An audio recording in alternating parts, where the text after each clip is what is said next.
concern. Like my concerns and my excitements about this. So my concerns are very small. Only that I want to make sure that I provide something substantial to push up against. Because when you watch debates with hardline believers of ridiculous pseudoscience, as soon as they get backed into a corner, they just self-destruct. They go to ad hominem. They fall apart, and it there's not really much. There's not a lot you can recover from that kind of a train wreck. And so I want to make sure I want to try to give you guys just the right amount of crazy. So you have something that you can build on and work against. Yeah. And I think we'll kind of, I think, elaborate more on this, like once we formally kick it off, but you encounter a spectrum, right? Like if you go on to like a debate panel, or if you were to talk to, anti-vaxxers as an example, like that, there was a BBC documentary that I streamed recently where they found 7 anti-vaxxers, right? People who still weren't vaxxed at this point. And it ranged from like, well, I'm pregnant, I'm not sure what it's going to do to the baby, to the 5G towers are going to connect me through my vaccine to the Bill Gates kill switch. Like such a broad spectrum of beliefs. So I think even if like you don't hit like the purest of insane, portrayals, it'll still be substantial enough for this exercise to be worthwhile. Great. Cool. I'm excited. All right, here. I'll wait to blast off. Let me just go ahead and get us started in here. So I think this is 29. If I am counting correctly, the 5G towers are going to. Chat, in case you're not fully aware, today's exercise, as the title of the stream indicates, is hostile interview practice. Now, this is emanating from the fact that for people like me, Greg, and Amber, we don't actually get trained on how to communicate or handle people who are not really having discussions in the best of faith, or who are just showing up with the deliberate intentions of trying to muddy the waters or make you look like an ass clown. Anything that kind of falls into that umbrella of thought. A lot of that happens on Twitch, right? If you were to go look at the Twitch panels like Hippy Dippy, sometimes Prime Kai, like you run into people who are saying all sorts of wild shit for anything about COVID, monkeypox, vaccines, to climate change, and everything in between.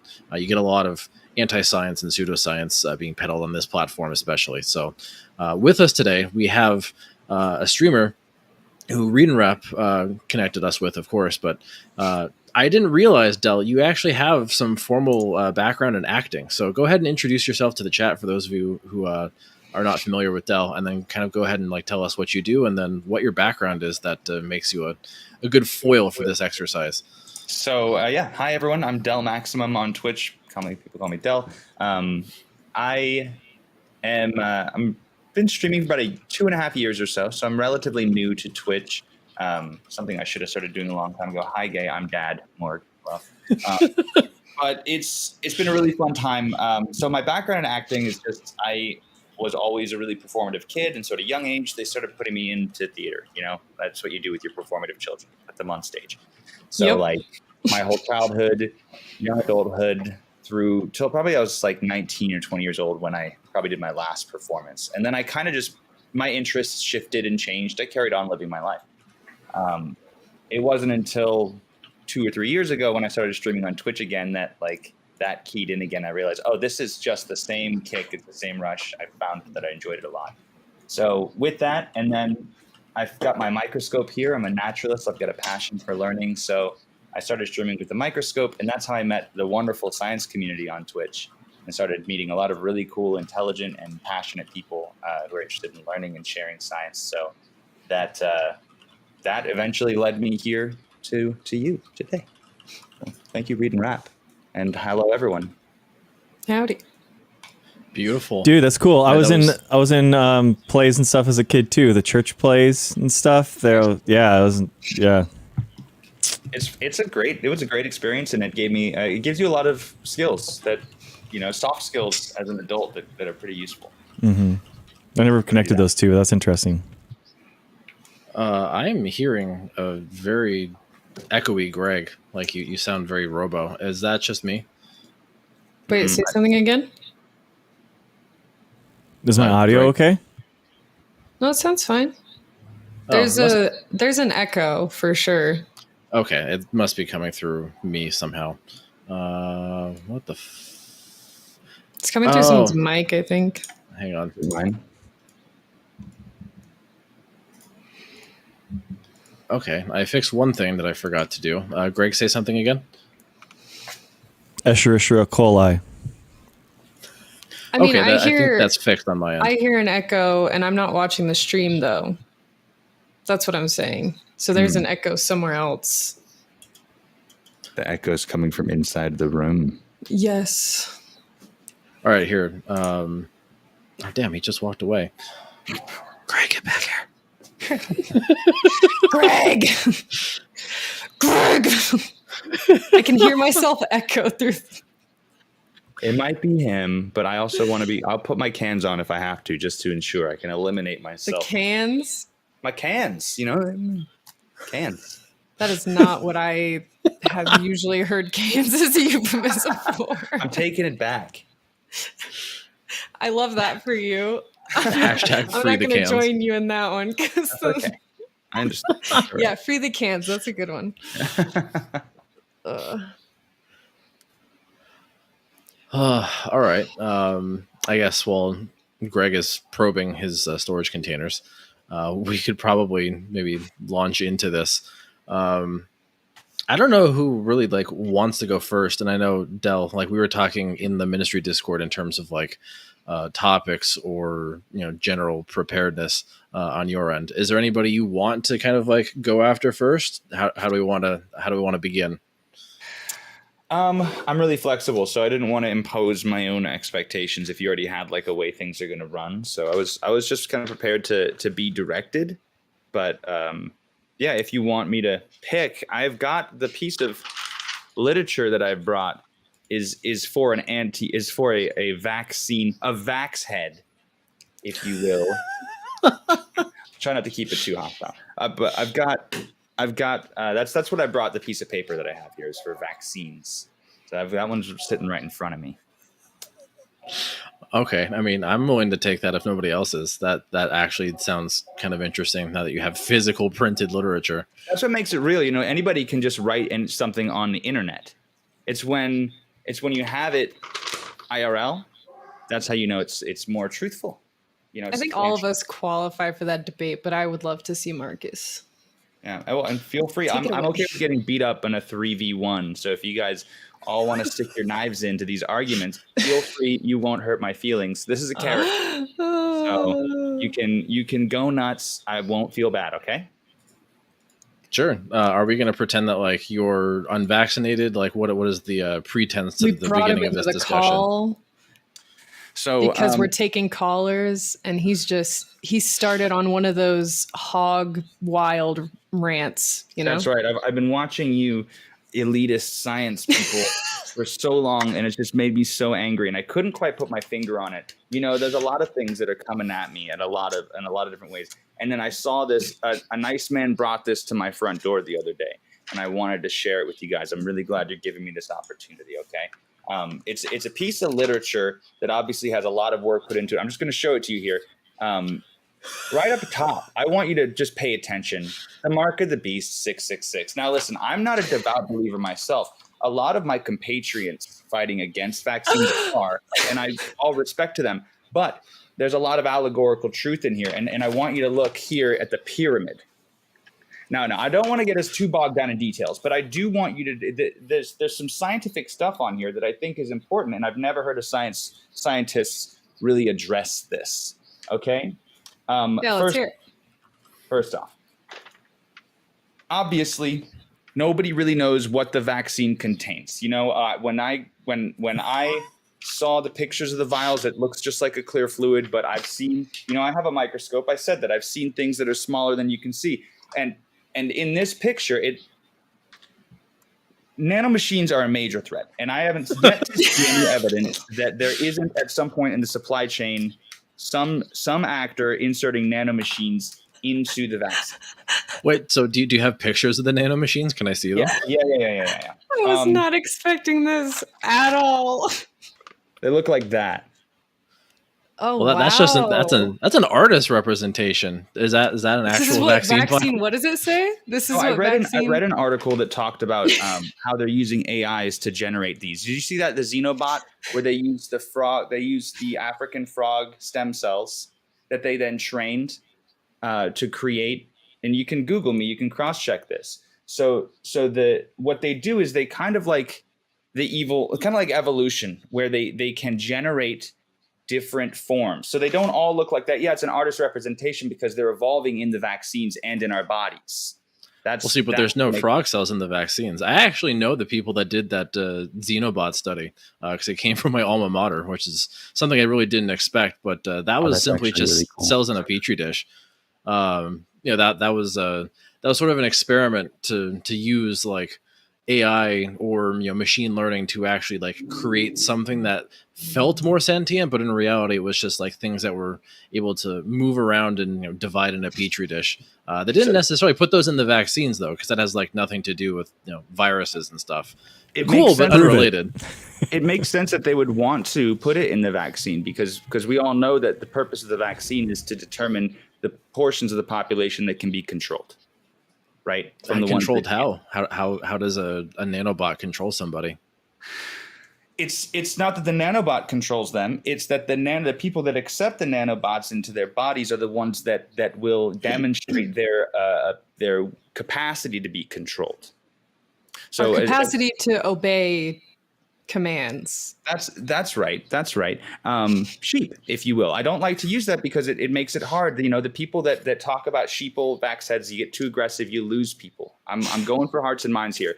And what scares me is the breakaway civilization in the future that's going to be drawing a line through the population for the people that can fit in the spaceships and the people that can't.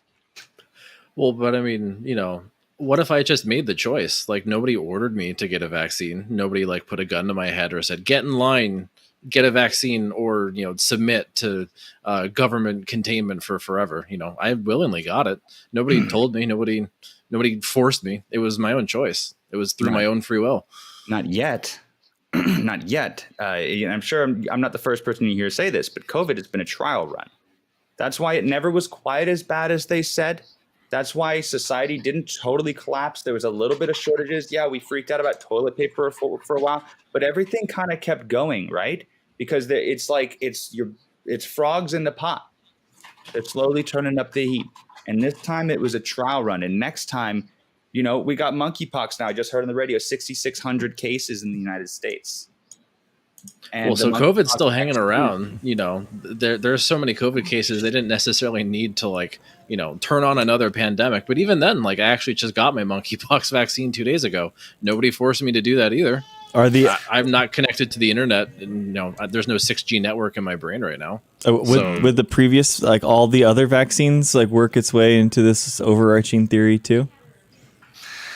Yeah, that's a good question because I'm really glad you asked me that actually. And I hope that I don't push any buttons here, but if you want to go back into the history of vaccines, it gets a little sinister, right? What do we commonly know as the first vaccine? Catherine the Great, vaccinating people against smallpox, right? Now that was a natural form of vaccine, but even then, what do we know about Russian hegemony, especially in the current political climate? How are vaccines still not an echo of that pre-Soviet control scheme that they're continually to try to press against us today, even in modern times? When can we be free from that yoke of global tyranny?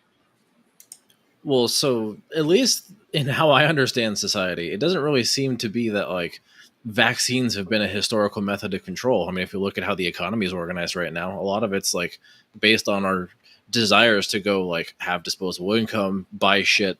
The neoliberal method of control. It's all based on having goods to consume, and that's the nature of capitalism. People are buying things to consume them. You mentioned earlier how there was a shortage of toilet paper.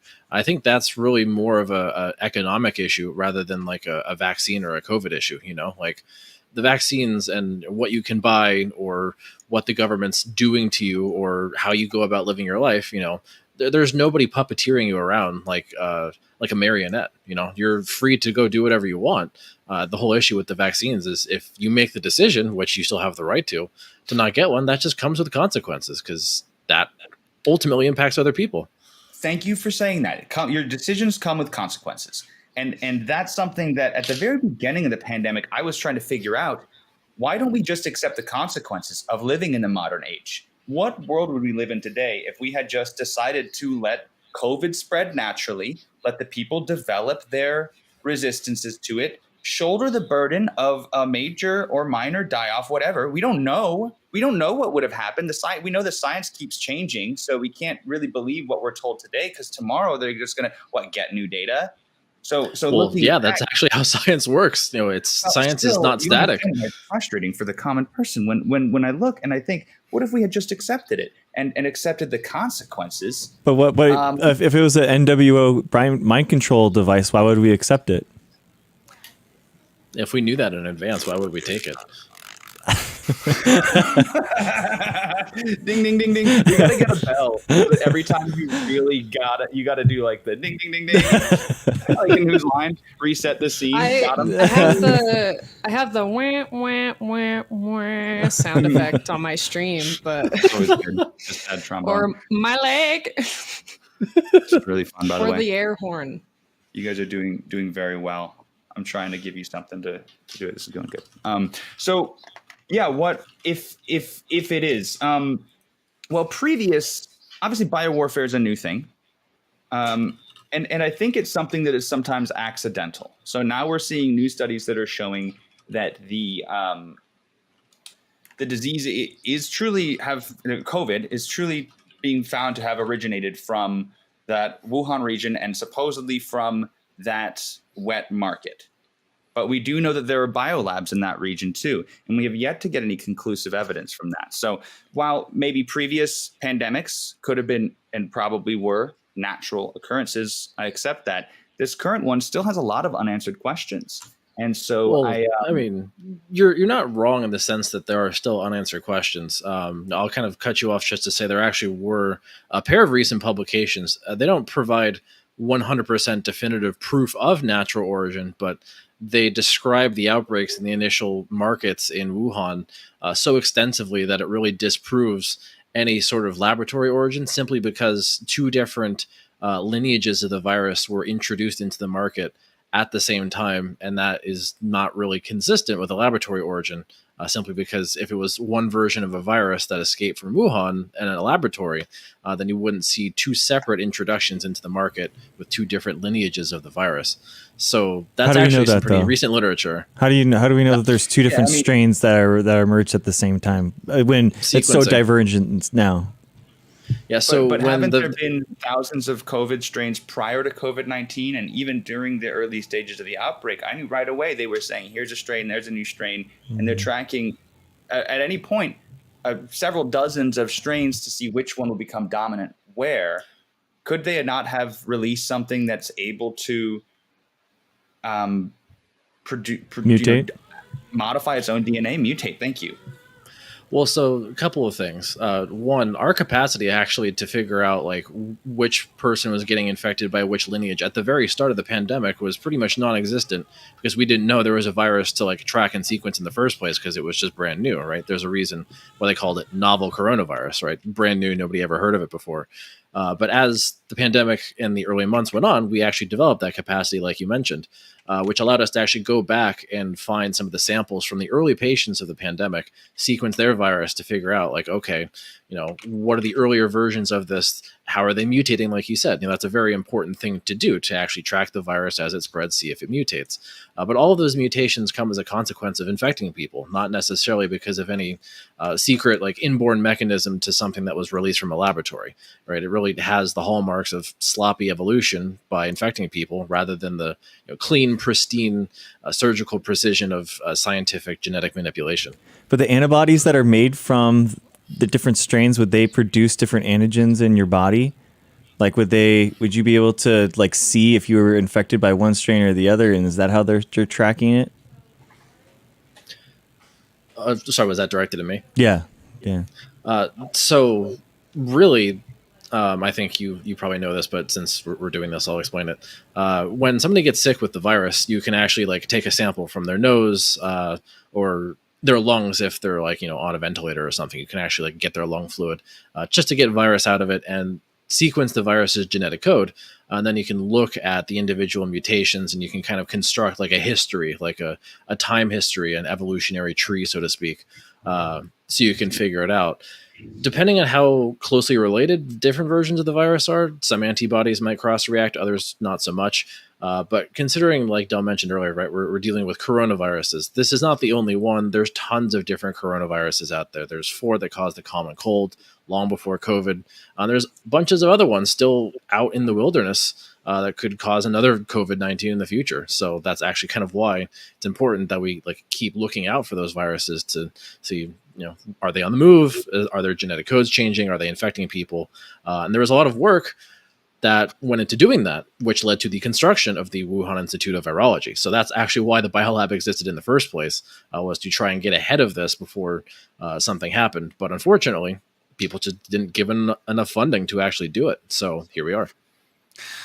Okay, so what are we going to be looking at 5 to 10 years down the road? I mean, I remember in earlier years of my life, the flu vaccines, and people would say, get your yearly flu vaccine.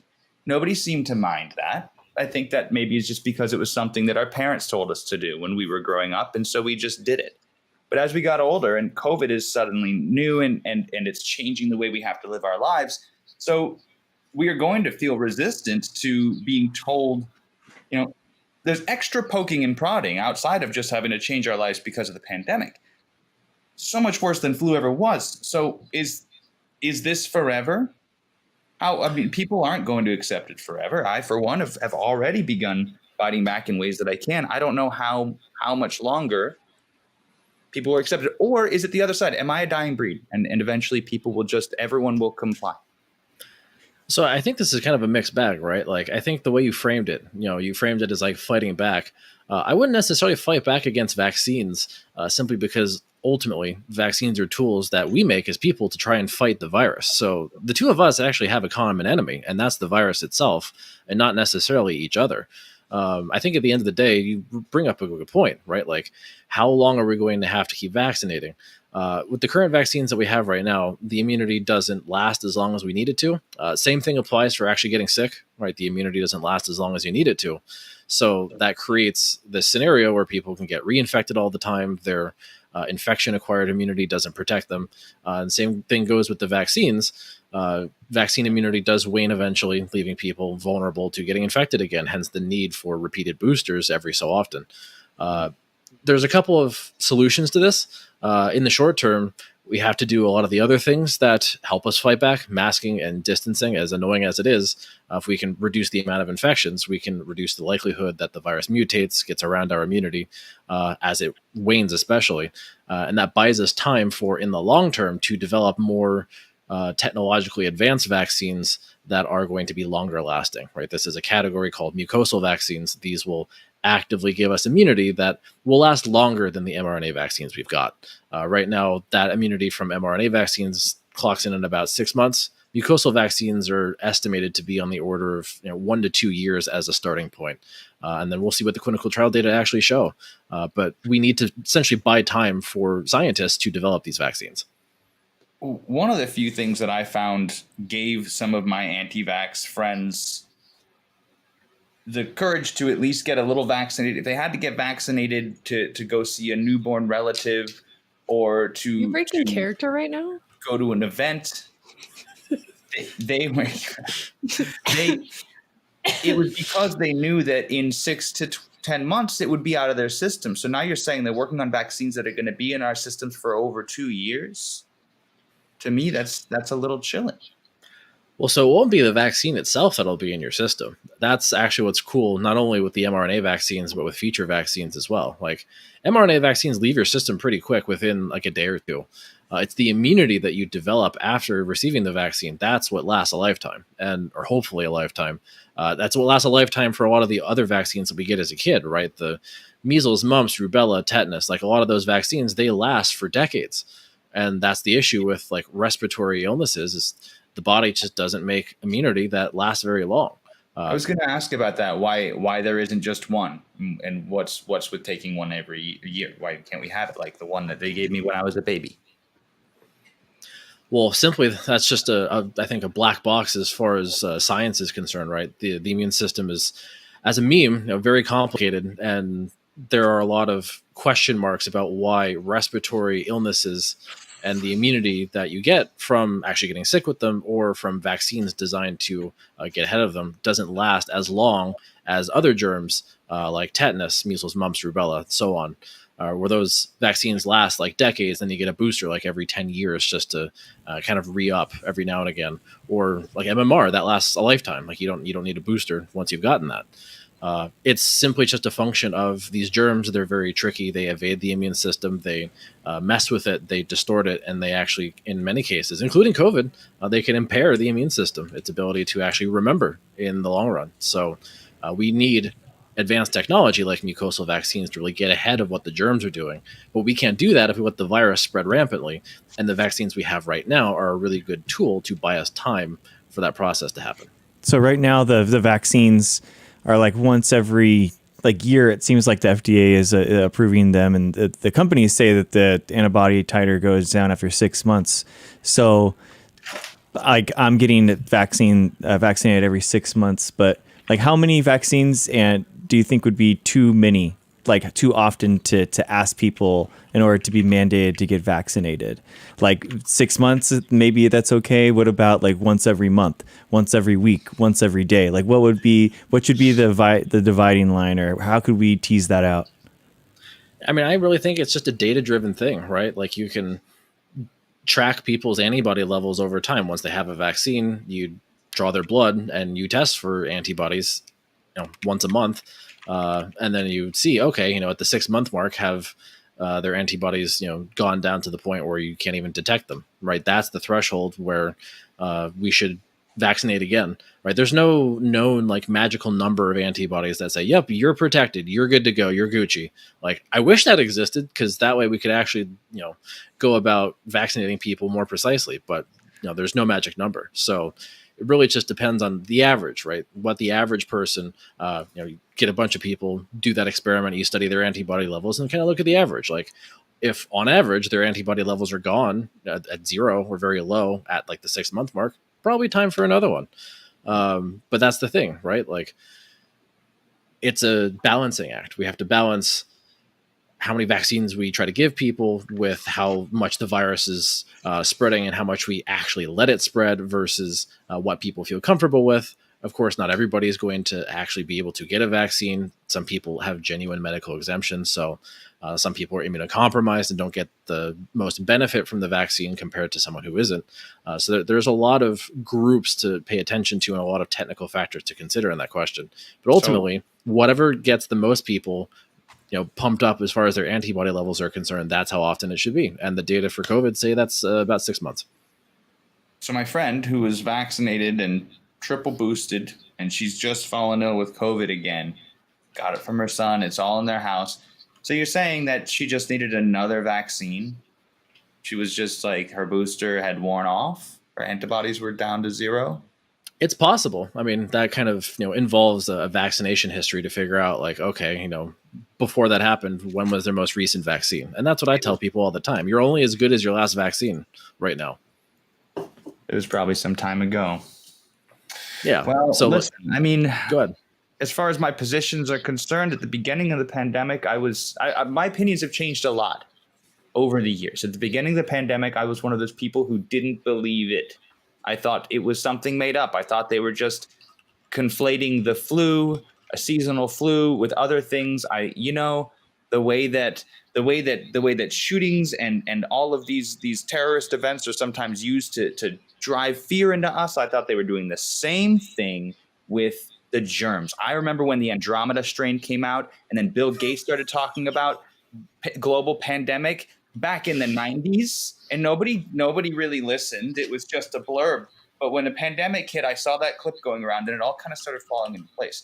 But since then, I've seen what's happened to my communities being devastated by COVID. And I still did not choose to get the vaccine because I'm young and I'm healthy and I live a healthy lifestyle and I get plenty of sunlight. Because we've learned a lot about these natural ways that you can avoid it. But My mom said hearing that once. now that I'm learning some new things and I'm kind of interested to look more into this. It's just still, it's hard because I don't like the idea of vaccines all the time.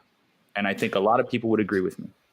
And look, I think it's fair, right? Like people don't want to necessarily be poked and prodded constantly. But at the end of the day, right? Like, you know, nobody is really an island unto themselves, right? We all live in communities. We all have friends. We all have families. Like we all have to be aware and considerate of other people. Not only do vaccines actually, limit the impact of the virus in you if you were to get sick after a vaccine, which is unfortunately possible. And that's, again, part of why we need second generation vaccines to fix that. But I'll talk about that in a second.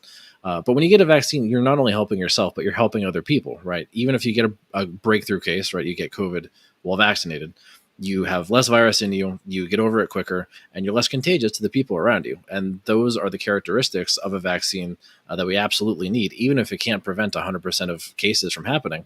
Those are the aspects of it that are actually going to help kind of bring things to a more manageable state, as long as enough people get the vaccine, right? It's something you get to not only help yourself, but help other people. But to go back to your question about, okay, how often do we have to get a vaccine, right? That's why we actively need investment in mucosal vaccines, because that immunity is going to last much longer and we will get vaccinated at a lesser rate. We will not have to get vaccinated as often when we have those vaccines coming out, right? If we want to think to the start of the pandemic, right? Like we were in a pinch, we were in a bind. We didn't necessarily have the time to sort of develop a vaccine with the old school tech, killed virus or a live attenuated virus. Like that takes a really long time to actually properly fine tune and develop. But we had this mRNA platform, which is the apex of 30 years of research. And this is really the first like big, broad application of the technology. So in a pinch, when we needed it to help us, it helped us. This is just one of the downsides. It's just the immunity doesn't last as long as we need it to. So I think you kind of have to take into account, right? Like there was only so much we could have done at that time, and whatever tool we had in our toolbox, like mRNA vaccines, is what we had to use, because otherwise the death toll would have been a lot higher and the long COVID cases would have been a lot higher as well. And ultimately, again, I tell people this all the time when I hear, well, I'm young, I'm healthy. Do I need the vaccine? I don't go anywhere. I'm a hermit. I never leave my house. There are plenty of people your age or younger who've died from COVID. There are plenty of people your age or younger who now have long COVID. Right? They survived, but now they're living with a disability. And unfortunately, some of those people weren't vaccinated. Vaccines can prevent that outcome too. So at the end of the day, there are way more benefits to vaccines, especially the mRNA vaccines, than there are risks, which is why they were approved. So right now we're dealing with a lot of people that don't want to get vaccines. Our friend Del here doesn't want to get vaccinated, choosing not to get vaccinated. But what if we remove his choice in order to get vaccinated? Because there's these new things that are called self-disseminating viruses, where they're basically viruses that are kind of like inert, that your immune system will still make an immune response to like to trigger the memory cells, but they don't like make you sick. Like, should we be able to remove the consent of a lot of people that don't want to get, are choosing not to get vaccines? Are you talking about deliberately spreading pathogens throughout the population? It would, like yeah, the exactly. US military did in San Yes. Francisco? Yes. Exactly. I'm triggered. That's exactly the kind of government overreach that opponents of vaccines and opponents of mandates are going to lose their minds. Biological control agents, right? I mean, they're people have been used a lot in science. What do you think? I mean, look, at the end of the day, nobody's like strapping you down and telling you to get a vaccine. I mean, it's a choice we have to make for the social Some on contract. the left are doing that, Marcus. Well, it's self-disseminating Those viruses libs, wouldn't give you the ability to consent out, right? So sorry, repeat that, Greg. The self-disseminating viruses, the ones that were bound by basically an inert viral particle that would spread through the population, but give immunity, but not the negative consequences through like COVID-19, for example. But it would give you So what about them though? I mean, well, I mean, like right now we have a lot of people like our friend Dell here that are choosing not to, like as a libertarian, like my freedom, my choice kind of thing. I mean, the self-disseminating vaccines could remove that choice by them. So, I mean, theoretically, sure. I mean, I would note that like there's no self-disseminating vaccine that exists for anything right now. That's certainly a valuable ethical consideration as it pertains to future vaccine development. That's not in the pipeline for COVID, so I don't really think we would have to worry about that. But I think like that kind of touches on the topic of mandates or removing autonomy or consent as far as getting a vaccine is concerned. And ultimately, right, even in the setting of a mandate, mandates actually still give you the option to opt out. Like that's what I don't think people realize. Mandates, which we don't even have for the most part. A lot of people's employers will do a private mandate, but we don't have any government vaccine mandates at all. So if you're upset at any mandate that exists, you have to blame private enterprise right now. But in the event that we did have government mandates, right, you can still choose not to get it. Like nobody's going to strap you down and inject you. It just comes with the loss of privileges of being in places where you engage in luxury purchasing and behavior, right? Restaurants, bars, concert venues, concert halls. Like at the end of the day, there are people that we have to protect because they do not have the same starting point that you do. They might be immunocompromised, they might be pregnant, they might have other medical issues that leave them vulnerable to a novel coronavirus infection. So, this is a society-wide ethical choice we have to make, and that is the purpose of a mandate. And in theory, if we were to apply that like self-spreading vaccine tech, that would almost in a way sort of circumvent the decision of, okay, should I get this vaccine or not? But again, I think people would really genuinely feel betrayed if that was released into society. That makes me think of Om Shinrikyo releasing sarin gas in the Tokyo subway. Yeah, I mean, I would not want that. I would not want a self-disseminating vaccine for that reason, because I think it would actually Interesting. really, really turn up a lot of the hyper conspiratorial thinking. In America, a lot of those people own like a Guerrillian gun. So, if they hear self-disseminating vaccine or vaccine shedding, which some people actually have thought the COVID vaccines were capable of doing, then they might take their guns and actually like do a mass shooting because they think reality is not what it actually is. Yeah. If I could break character for a second, because that's I want to tie, like, this piece of paper literally was delivered to my mailbox by a man a few months ago. He was going door to door, and there was a handwritten note that went with it. I wonder if I still have it. Yeah.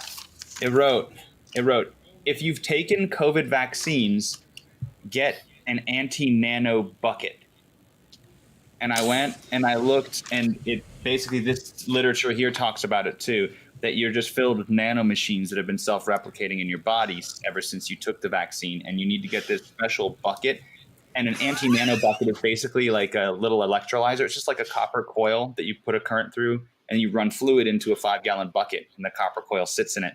And it's supposed to disable you're supposed to urinate into the anti-nano bucket, and it's going to like disable and purify you of all of your nanomachines. I finally broke. Yeah, this one was really wild. He came to my door and put it in my mailbox. So, how does that how does that logic work? Like, is it supposed to like arc through your pee in through your dick and disable the nanobots? Like, it was weird because it's an external solution for an internal problem. Yeah, that's exactly where my brain goes. Recommended enemas, dude. Seems like That the ozone enemas more effective. Amber, they've beat you to that. That's the current flavor enema of the month is ozone Bleach enemas. enema? I mean, in a video game. Sorry. That was the first thing that came to mind.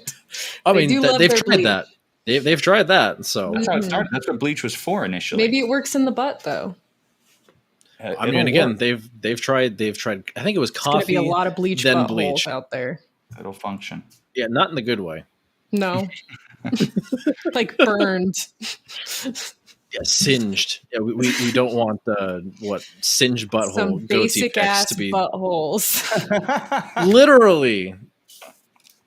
Yeah, walking around with your sodium hypochlorite dumpy. All right. Do we want to keep going around the horn on the vaccine topic, or do we We want can to do that switch? We could probably do that for a long time, but I'm down to also.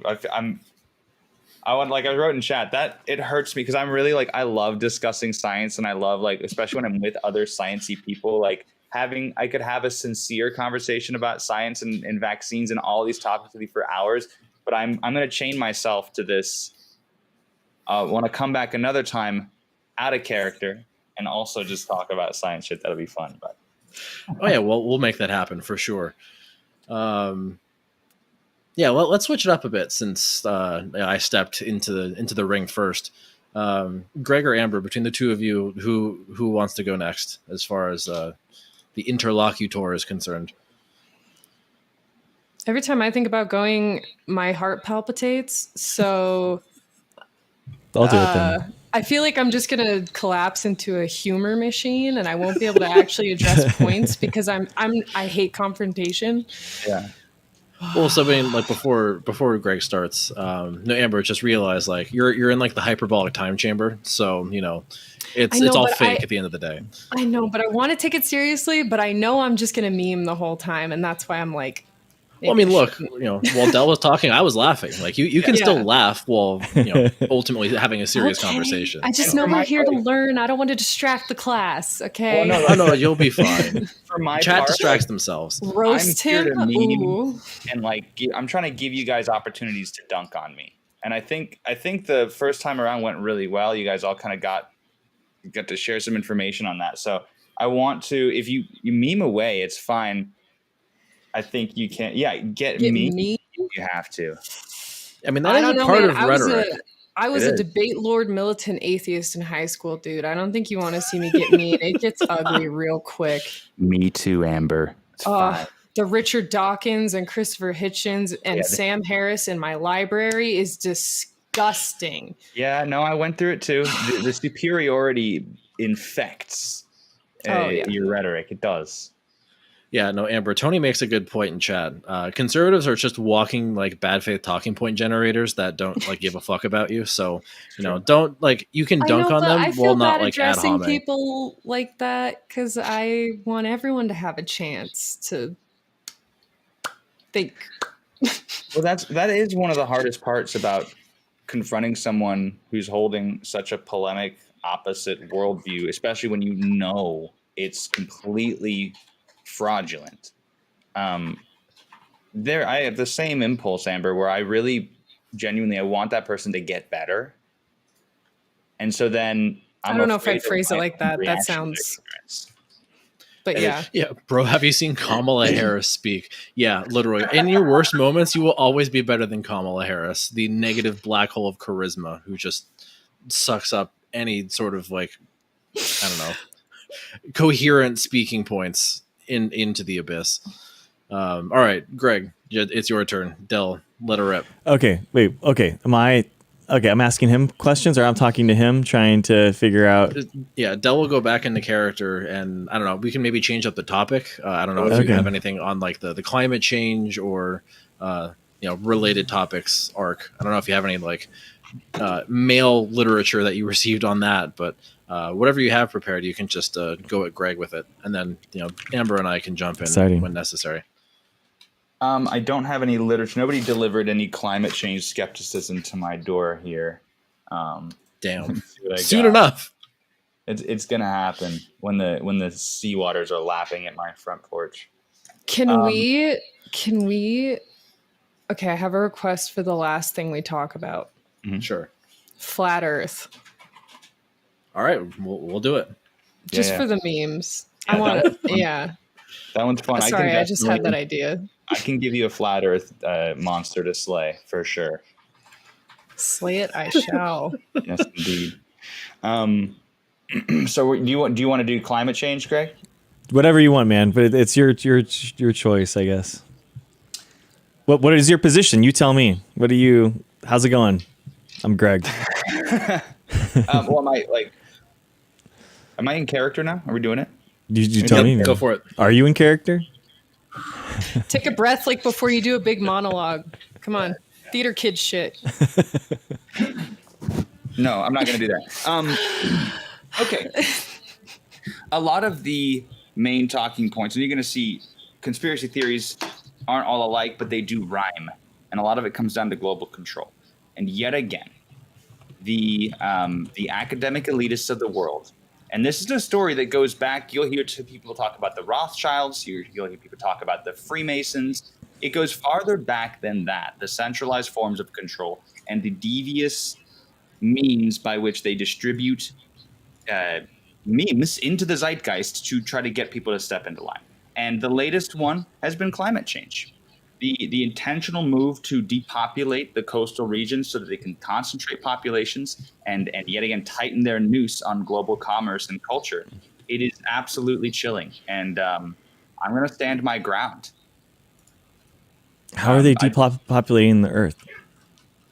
So the climate change being anthropogenic is something that they say a lot, that we're causing it. And it's partially true because the sea levels are going to rise. That's the one thing, is that, you know, the evidence is going to match the narrative, not the other way around. And it's going to, because due to the efforts that they're going to put in place, they're going to bring the sea levels up. They're melting the sea ice on purpose. They're using space lasers to cause these terrible forest fires, which I've seen the evidence of. And we can circle, if you want to talk about that, we can. It's a Wait, what'd you say? The space lasers. The space lasers. Wait, fire? What kind of fires? The quote unquote wildfires in California, Oh. in the Northwest. I heard something very different. Okay, continue. They're using the space lasers to start them. And all of these are moves to get people out of the rural areas. And I'm sorry, it does come down to politics, because we know the voting in the rural areas is typically red, and they're trying to depopulate those regions. It's like an eco fantasy land that it just not in line with human ideals. Do you think that we ever had an ice age? Yes, there was the Little Ice Age. I remember that being recorded and learning about that. They had a Little Ice Age in the the 1800s. How do we know that happened? How do we know? Because they wrote about it. They had newspapers back then. So humans are the only way. We have to see it. The humans have to see it in order for us to know anything. No. I mean, that wasn't the only ice age. There have been previous ice ages. The climate does change. Like, I Okay. mean, Oh my I'm not God. gonna deny that the climate changes. Okay. How do we know about those? So- How do we know about those then? How do we know about that those ice ages existed before humans? Well, I'm not a geologist, but I know the big one. When I grew up in the Ohio River Valley, we learned about that big ice age, and you could see how the land north of the Ohio River is all flat, and the land south of the Ohio River is really bumpy because the glaciers never made it that far south. Okay. Okay, but do you think that the same technology and a science that was used in order to tell you about that ice age can be used in order to tell us about what's happening with the climate now? Well, no, because I don't believe that scientists are soothsayers. I don't think that you can reliably tell me what's going to happen in the future. And even today, we can find scientists disagreeing about what's happening in the present. Okay, let's talk about the present then. So what's happening to the environment right now then? Where? Everywhere. The entire globe. You said that we are having an impact on the environment. I'm just wondering which ways we're having an impact. In a lot of catastrophic ways. I'm not saying that it's not going to be a rough time. I'm saying that it's not something that we are going to be able to fight against. And I think it's a little more aggressive than we think, but it's also going to be controlled. You know, the rich are going to be fine. They're not worried about who's going to be actually impacted by this. They're going to keep making money. They're just going to take away my Ford F-150. They're going to take away my ability to burn diesel on my boat. Who's they? Who is they? You keep saying they. Well, for me, it's California government, but we know they take orders. They take orders from up top. It all comes down from Who's up top? Davos. Davos. The billionaires class? Is that what you're talking about? I think so. Yeah. Okay. It's George Soros. And I they're don't want to say his name. If you say his name, he comes. and then how are they controlling the environment? They have a few means of control. I've Okay. already mentioned space lasers. They don't have to shoot those all the way down to the surface. They can use those like HARP to excite the ionosphere and actually change the directions of storms. They're steering hurricanes into the Gulf. They're going to steer intense weather systems. All of the things, like I said, all the things they're predicting, more extreme weather, more fires, sea rise, they're going to cause them to happen. And that's just increasing the trust in that global cabal. Not the Self-fulfilling. cabal drop. Do you think that they're manipulating the oceans? That's a big thing that's happening right now too. Manipulating them in what way? Well, there's a lot of things that That are was too happening in fast. the I couldn't oceans. read it. The populations are down. They're getting more acidic. The endosymbiotic zooxanthellae. Oh my god. That's a fucking amazing sticker, bro. I love Didn't that. get me till the Mazel Tov. Mazel Oh my tov. god, that's so good. Yeah, I'm one of the people Dell's talking about, Greg. Nice. I've started 3 wildfires with the satellite laser. Yeah. Who gave you I the have a code, friend who- Marcus? Who let you? George himself. Yeah, he texted it to me. Nice. How much did he pay you for that wildfire? It's for all the good work you've done for the vaccine propaganda. Yeah, he lets me control the space laser for $500 a fire. It's a flat fee. So if, We're so proud of you. why would all the governments in all the world allow such a small percentage of people to have so much control of the space lasers? Why wouldn't they just shoot them down? Well, because they don't really necessarily know about them. I mean, if But you you know do. anything about dark space programs, I know about them only because I've been able to tap into certain communication networks that aren't necessarily reaching into those higher echelons.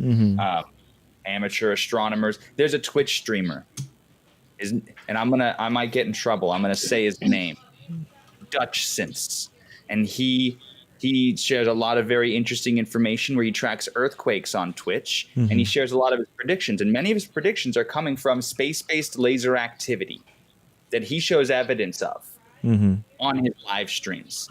And when you watch it happen live, you know that it's not being fabricated. You know that it's authentic because it's coming from satellite data that anybody could get. Yeah. And he charges a very competitive rate to gain access to his log data and the real data to show you the evidence. But And what's his conclusion? What does he think? well, he leaves a lot of it up to you. He doesn't really share you exactly what he thinks because I think his ideas are really big and really difficult to like wrap your head around, especially if you're like a regular guy like me. But he leaves you the breadcrumbs and he gives you a lot of information to draw your own conclusions. And, you see those lasers, you see Amber shared a very interesting picture. You can see it right there with your own eyes. Thank you, Amber. I mean, seeing is believing, right? That laser's coming down and starting a fire. So is it only this like evil conspiratorial group that's having a negative impact on the environment, or do you think that humans are in general? It's kind of tricky. We do, we litter, we pollute, we have. Why is pollution we bad? definitely set off some nukes. But the world is so big. The oceans are so big. It's just little old us. I don't see how, unless we're really trying, and that's why I think that it wasn't gonna happen. But they saw that they could make more money and control the money more if they make it happen. So then they started making it happen. Why is pollution bad? Why is pollution bad? Because it's like not natural. It's not a part of us, right? Like my grandpa had he got really bad leukemia because he was on a Navy submarine for a long time, and yeah, he was next to some stuff that was pretty bad for him. So I think that's probably. Yeah, But I mean, what if an oil company pumps a bunch of oil from the ocean and then just has an oil spill into the ocean? Aren't they putting it back? Isn't it going to sink again though and go back down into the ground? Probably float. Oh. Well, But eventually, I mean, eventually it would wind up there. Yeah, it's just the cost of doing business, though. You got to clean up your messes sometimes. You know, it happens, right? So That's why they make so much money. But I mean, pollution. Like, what I thought plastics weren't going to disintegrate for 10,000 years or whatever. So then, why does it matter if we have a bunch of plastic in the ocean? It's not. That's a problem in 10,000 years, isn't it? You think we're gonna be here in 10,000 years? You know, why can't we just put it back in the sea? I think that now you're making a very good point. I don't like going to the beach and seeing trash in the water. I want to be able to have a clean ocean to swim in. I want a kayak in a clean river. Okay. I absolutely give you that. But why is it bad for the environment? Not for us, but like, why is it bad for the environment to have pollution in it? Because have you seen a turtle with like one of those bottle holders around its neck or a straw up its nose? Like we can see that with our own eyes. Global warming, though. So what happens with that turtle that has the bottle, the straw up its nose? They have to pull it out with pliers. Or- and it's awful. Or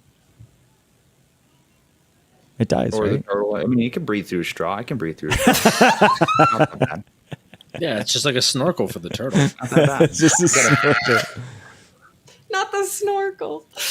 Oh my god. I mean, wouldn't pollution kill a lot of organisms that shouldn't be dying? Isn't that kind of the heart of pollution?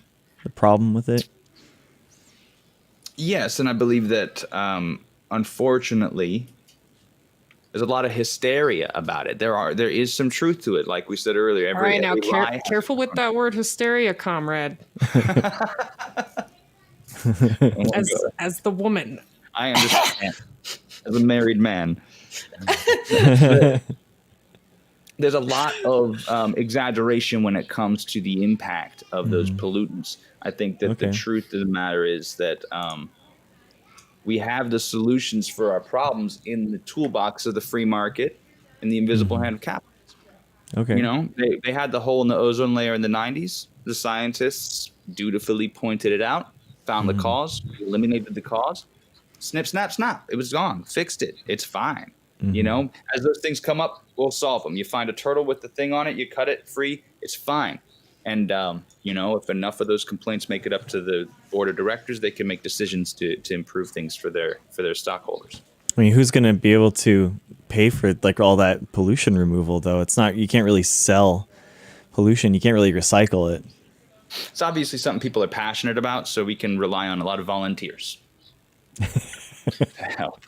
Well, but like, you know, capitalism kind of put us in the situation in the first place where it's simply just more profitable to pollute and, you know, eat the fines for not complying with, you know, any environmental protection laws or regulations. Meaning, you know, what financial incentive is there through the, you know, invisible hand and free market to actually fix the problem that is currently making rich oil companies the most money? On a more serious note, it's up to the global markets to influence the capital to really appreciate the stakes. If the climate's going to change, if it's going to, then, you know, people are reasonable with their money and the economy. They're going to react and try to promote a world that's going to continue to be profitable. It might not be as pretty as some people would like, but it's going to remain profitable, and for that reason, it's going to remain stable. If you like market-based solutions, what are your opinions on cap and trade? It's been a difficult thing for a lot of big producers to deal with cap and trade. I think it's sort of just a money imagination factory that is. Man, I want to answer this question seriously. Character's really killing me because I'm super passionate about this subject. It's just a distraction. It's just another way for people to make money in back rooms while not really doing anything. It was a bone thrown to leftists and climate activists to make them feel like things are being accomplished when it's actually not gonna make any lasting effects. Which from my point of view, is just fine. Do you like Tesla? do I like Tesla? I think Elon Musk is a strong businessman. He's a little goofy. I don't get his tweets, but he. I personally, it's going to be a lot to get me to get rid of my internal combustion engine hot rod.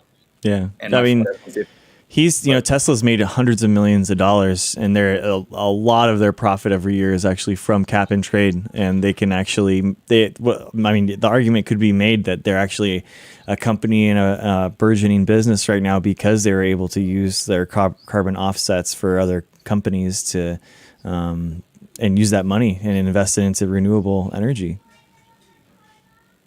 Well, and that's the free market. Again, I'm not opposed to people moving towards renewables. I'm not anti-green energy. Oh, I okay. just think that panicking around the parts per million tonnage of carbon in the atmosphere is counterproductive and is going to slow down the development of nations which are currently bearing the brunt of the global panic about climate change. What is the global South going to do when the global North tells them you got to stop burning carbon? They're not going to do it. Brazil's not going to stop. Yeah. If Argentina's not, if all of these other countries aren't going to stop, then why should we? Going to let them make money? It's a zero-sum game. I have no intent to stop making money while others are making money off of my indolence. Oh, cool. Thank you. Obviously, a ton more fries, as there always is. Pause, champ. Okay. Thank you. Pause champion. While we're pausing, Gracias. my Same. husband has an article pulled up that says 130 Utahns celebrating their 100th birthday, and no one in that picture is wearing a mask. 100. Not Well, one. I guess we need the follow-up article to see how many are celebrating 101. Yeah, I want to see that group in next year for sure. I Well, love it here. I just want to Jesus. say, like, I agree with you on a lot of the CO2 ppm focus is very frustrating for me too. I think that there's a lot of things that we're doing negatively to the environment that we're not really highlighting because we're so focused on one metric and we're not looking at the entire ecosystem. One of the things that those ecosystem gives us is called ecosystem services. And that's, every single item that you see is tied to the ecosystem and the environment in some way.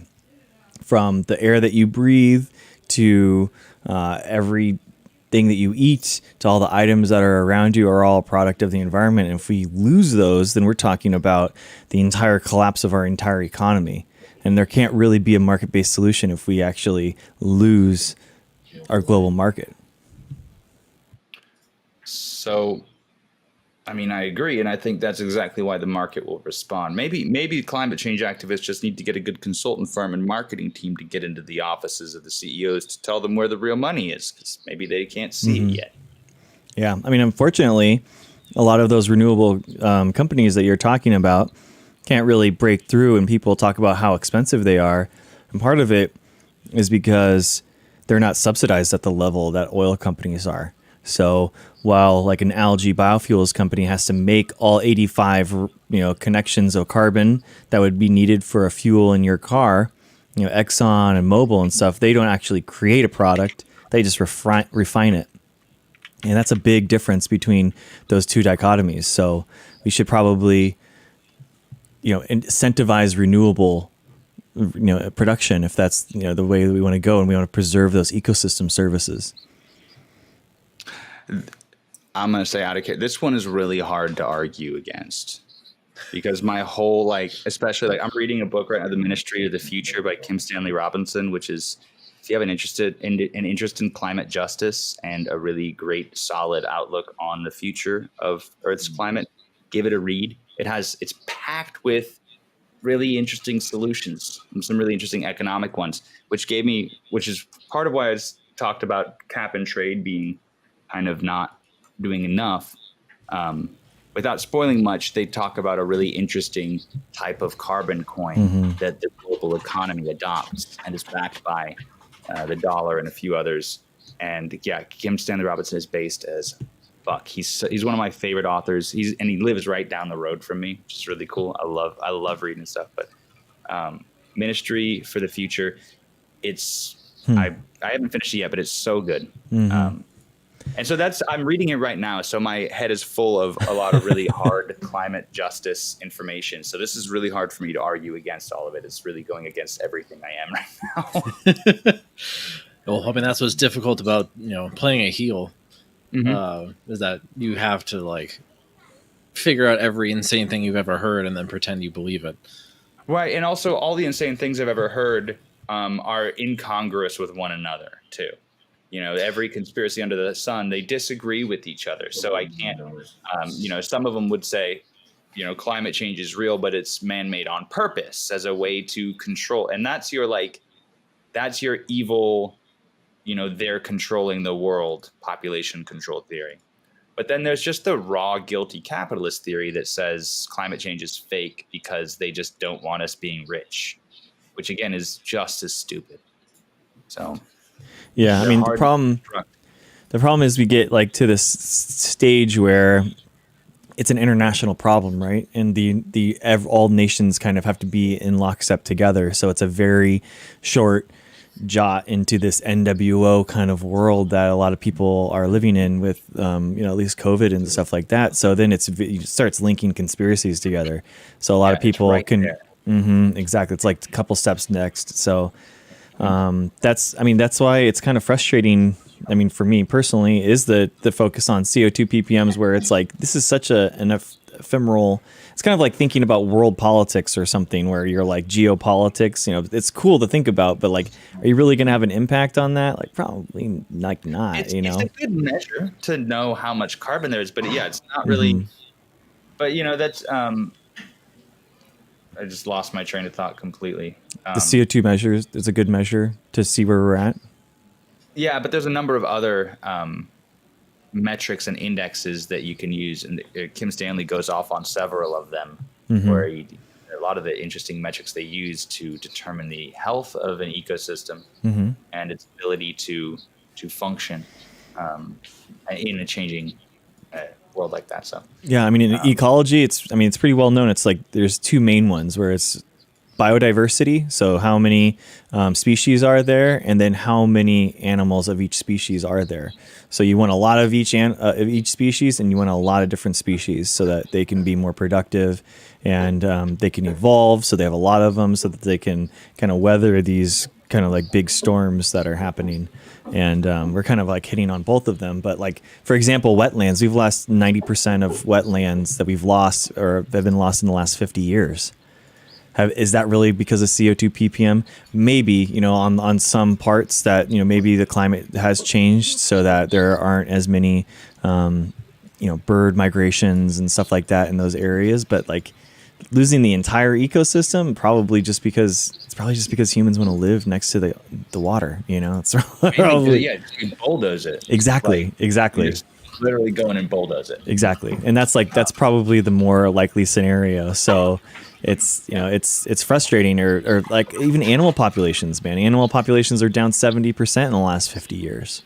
Is that because of climate? Like, probably not. Like, it probably has to do with us like killing a lot of them, making their ecosystems not connected so that they can't breed. And so to circle back to like what the fear on the conspiracy side of it is that every solution for a whole world problem is a whole world solution, which it has to anybody who's libertarian minded or conservative minded, they can't see that as anything except for globalism. Yeah. If all of the world banks banded together, abolished tax havens, and, enforced money being used for putting carbon in the atmosphere being redirected to building regenerative ecosystems. I did that last week with handsome Squidward. So You look awesome. Thank you. Sorry, I'll get into character. Yeah, sorry, chat. You have not seen our newest guest. Hello, everyone. Thank you for having me. Yeah, hang on. Give me a second, Dando. I need to actually get you on the chat. All I got is this. Or get you on screen. It's too scary.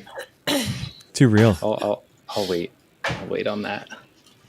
Yeah, here. Once you're on screen, I'll let you know. That should be momentarily. All right, there we go. All right, introduce yourself out of character, just so people know who you are, because I know who you are, and this is about to become 1,000 times more insane. So go for it. Acting. I am Dando Rando. I'm a variety streamer. I've been a stand-up comic for like 15 years and got into acting and podcasting and blah, blah, blah. Which means I've been a waiter and a bartender and a manager even. So I've really worked my way up the ranks. And yeah, we do all kinds of goofy stuff on my stream. But we do talk about serious issues too. We don't shy away from that stuff. But it is truly rando. And thank you for having me. Mm-hmm. Yeah, and again, for all of the... sorry, go ahead. That's it. Nice to meet you. Oh, fair enough.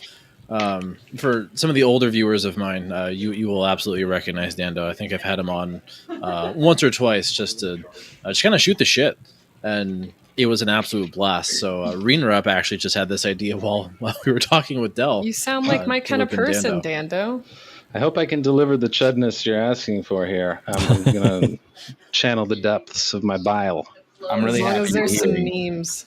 You can take a little bit. My back is hurting from carrying all of the chud.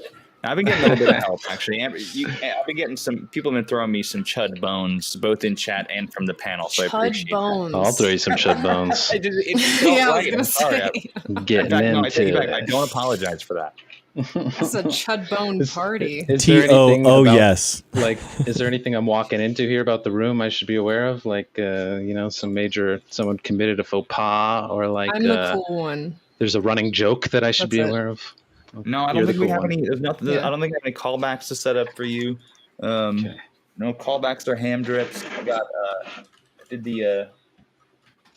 We did the anti-vax. We did nanobots. I'm trying to knock down climate change, but that one hurts because I'm really passionate about it. So like, I'm gonna need some aftercare after this chudding. It's your most challenging role. You're very method. That's right. Yeah. It's very difficult. Yeah, so Dando, from your perspective, like what we're kind of trying to do is, for me, Amber, and Greg, like in academia, we never get any training on like how to handle like bad faith actors or people who are just like going off the handle, whether it's a conspiracy theory, political views, what have you. So we're kind of doing that as like a practice exercise. Like Del just said, we already covered like vaccines and climate. If there's any other like hot button issue, so long as it's Twitch TOS friendly, just go right into it. I think at this point we could probably like structure kind of like a 3v2. So like the three of us are kind of just tackling this as we see fit. The two of you can kind of team up and coordinate however you like. I think it's going to happen pretty naturally. I'm catching vibes from Dando that are really good. Should we have team huddles? I'm down for a team huddle, guys. Hey, we never get a team huddle on Twitch, and never get one in real life. So I don't think we need a huddle. I think this is just going to pop right off. Right. Yeah. I mean, on our side, we're shooting from a different body part than you are. Can I switch sides? Hold on. I'm going to use the bathroom. I'll be right back. Halfway through, you should defect. Yeah. Someone already told me that, funnily enough. Someone messaged me on Discord and was like, you should just switch sides halfway through. And just pretend nothing happened. Just pretend you were convinced. And I was like, not even for the meme, dude. That's a good climate change argument. You know what? Oh man, maybe I'll ignore the 5,000 research papers I've seen about it. It could be an interesting long con wherein you have a plant in a multi-person debate who is seemingly convinced by the right to come over there, and then is an inside person, like some Oprah show shit, to bring them back. Yeah. A Confederate. They're like, I agree with you, but maybe there was this point or two that homosexual zygote said over there that might have. I was thinking once or twice when I was praying last night, and homosexual zygote's worse because I just think of a fucking zygote. It's like a rainbow zygote. Like, yeah, that's the one I want. I'm sure we could throw that into one of the AI art generators, and it'll spit it out God. one way or another. All the AI generators. It's just going to be like choppy asses, just because the zygote will look like an ass mixed with ass. It'll just be ass. Tank top twins are in the house. Oh shit! Now they're coordinating literally. Oh, this is good. Are they best friends now? Is that what happened? Is that Guys, did we just witness? I know. Do we have the birth of two best friends? John Fetterman and Bernie Sanders over here. I saw earlier at the beginning, some people were really digging in. They were saying, I'm trying to look like Anthony Kiedis, which I haven't got that in a long time. And then somebody said the classic. Someone asked if you were Hassan in my chat. So there's that. And you said Ban yes, that right? person. Absolutely. Ban him. Somebody I think his asked me head's a if you're little Hassan. like too normal size to be Hassan. To be Yeah. honest. I'm not bulky enough. That dude is just so massive. Yeah, I was but gonna say it's, like, your head is too big and your disproportionate. muscles are too small. It's like a disproportionate anyway. Yeah. We're not here to body shame Hassan. That's a We're different not. show. I'm sorry. Hey, It's one mean in here. juice chat. cleanse. It's and okay. yeah. It's okay. He has It's an okay. Half his emote for it chat's and there to everything. body shame him on a daily basis. He's used to it. It's And true. the other half is there to watch him squeeze a watermelon between those thighs. So. So many memes of that fucking watermelon. That was the best video to ever pop up on my Twitter feed because I don't watch Hassan anymore. And I followed him on Twitter and I just randomly got this video of him crushing a watermelon. And I'm like, what the fuck was a happened? good day What on bet the did he lose? Good day. He should objectify himself more. Anyway, sorry. Yeah, he's already upset. He gave away the feet for free. But besides the point. All right. I do that all the time. Yeah, well, I mean, our feet really aren't that high of a demand compared to his, I You suppose. flood the market. That's what you do. Devalue all feet picks. It's a feet market manipulation scheme. Absolutely. All right. Well, I don't even know what topic we really want to just jump into. So if there's anything that comes to mind for either of you, Del or Dando, just jump right in and we'll play We it can off. wrap through a couple suggestions out there. Ooh, so. abortion. I mean, there's that. There's Carter this said the Second so-called Amendment. planet we live on. There's, Oh yeah, flat Earth. Yep. Alleged. Yeah. I stopped the stream to say we need to talk about that. Gun control topic. I mean, that's another one that like climate change is going to be hard to really crack into without being super disrespectful and like a little unhinged. Well, you know what? I mean, that's the have Alex content, right? Jones Do it. territory. It is. I got a snowball in my freezer that would disagree with you. Okay. Oh boy. Senator Inhofe, when did you make it onto the panel? One of the He's greatest my moments. uncle. Guilty. It's in fact the snowball that ended the climate change myth for everyone. It's true. The snowball tell you. heard around the world. Those snowballs. Those are the ones that Madison Cawthorn was talking about with those parties. You know what I'm talking about? Oh yeah. Ah, That's right. The blizzard in DC. Keep it in the family. I wish Yeah, you'd it just wasn't just own cocaine. It, dude. I wish you'd just own it. He can't because as soon as he started, he tried to own it. He got shit canned. Everyone else, they don't want to own it. Wait, yeah, the really? RNC just deleted his lost Oh. lost his career. primary canned. Yeah, Yeah, he lost his Whoa. primary, so he's done. But did he gain a Netflix series? We shall see. Time will Oh, tell. I hope so. That'd Or, be or better yet, he's Wow. taking up stand up. He'll definitely get signed by Comedy Central. my god! Comedy Central. Yes, him They and got it. Ti and Steve-O can all Re-election or Fox News Charlamagne contributor? the God now Hmm. has the show on there too. They're really leaning into it. I'm curious. I just saw the preview for that. Right I was super upset by that. But- now we're getting into character. yeah, we are. Too many. Cool. Charlemagne, the so-called God. Let me tell you, there's only one God I believe in, and it's a combination of three gods, like a Voltron. And That's but we consider it one. Amen. Amen. Amen. Oh my god. But if you go down to Latin America, you'll find they worship that Virgin Mary a bit too much, and they don't pay enough attention to the other parts of the Trinity. We don't. That's like why we need more border control. That's right. Whoever this guy Santos is, he is everywhere. No. We know the Father, he's a man. The Holy Ghost, he's a man. The Son, he's a man. Virgin Mary ain't got nothing to do with it. Sounds a little too gay to me. A lot of man going on in that Trinity. Not I'm the gonna same ascend. man. Oh my god. It's a hot and heavenly trio. Okay, do not desanctify it. Speaking of which, all you got here's the difference between us is that I don't think there was a man on the moon but I do think there's a man in the womb. Fundamental difference. Nice. Point in case. Ben Shapiro. I've been emailing that to Ben Shapiro, hoping he'll tweet it. Any luck so far? You know, I keep getting a mailer diamond on some. I guess it's his contact. no, it's the demons again. They're intercepting your emails. They don't want you to talk to them. They see the message of truth. He mailer demons. Oh my god. All right, so we're setting up a bad faith argument here. Yeah. Yeah. Yep. Pick a topic. You got a couple of options. Keep us on our feet. I'm gonna let some of the color and the levity drain from my character. That's right. You got to be a little bit more serious. So do we want to target? Dad, love me, Dad. The glasses flew off, and they were Wow, real the life. method acting. It's intense. I'm sorry about that. Was I muted? I meant to get into character. At least you had a dad to fuel your characters. so they really want you to think they landed on the moon and that the Earth is round. You want to do it? You Yeah. want to do it? Yeah, I think so, because it's one of the major so-called conspiracies of our day when we have so much data to prove otherwise. So many scientists are on board. Like, I don't even Yeah, know you know, how- the U.S. government made up the word conspiracy theory with the phrase, you know? There you go. Yeah, it's a So, psyop to what other- undermine the truth thinkers. So what other parts I like of that.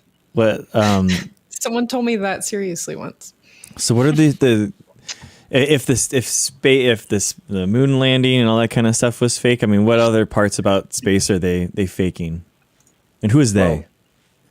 Most of it, really, going out there. And of course, globalists.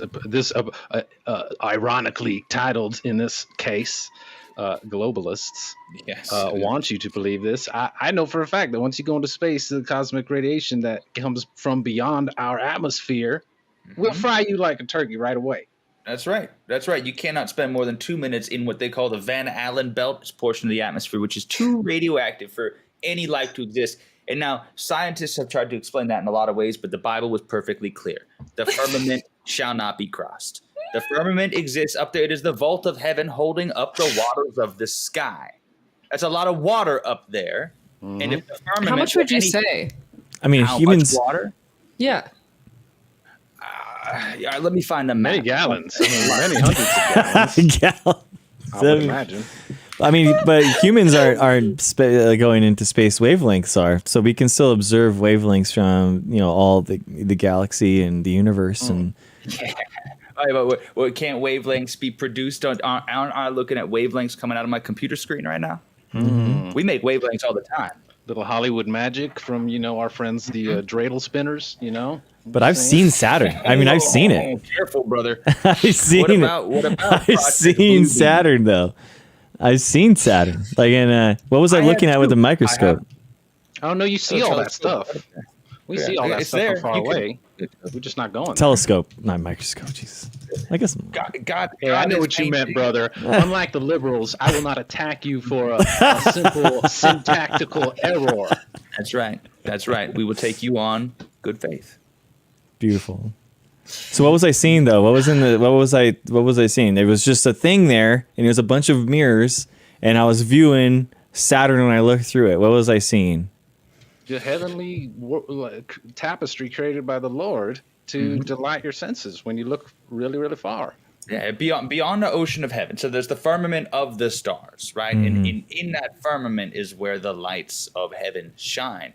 Then there's the ocean of heaven above that. And then above that is the heaven of heavens. And that's where all the other heavens are. And that's probably what you were looking at, because it's a little fancier than just the stars. That's right. And ain't no microscope gonna look that far, brother. Cannot do it. Cannot do it. God will not allow it. And that's just his wisdom. How do you know this is true? How do I know? Revelation. There have been prophets through time, since time immemorial have attested and spoken to the truth and glory of God's word. And God's Yeah, they wrote it down. Someone talked to God. They wrote it down in the book. And then they said, "We're not gonna contact you ever again." The book. And everyone all you around when the get. book was written was like, okay, I see all the stuff in the book. But then thousands of years later, they're like, can we see some stuff? And they're like, nope, just the book. We got the book. Now, granted, parts of the book are a little confusing, which is why we've had generations and eras of historians and academics to help us understand. But since then, we get a lot of really good pictures and maps to help us get better ideas. Why didn't they include a map in the Bible? They weren't very good at drawing back then. I mean, you've seen them. You've So seen them. you all would have me believe that we evolved from this. Is this what you're trying to tell me that we? I was once this, Uh-huh. and Perfectly believe timed it. angry meow. I've never exactly, heard a person make she's that sound. self-righteous. We She came from understands this. the good word. But sorry to interrupt.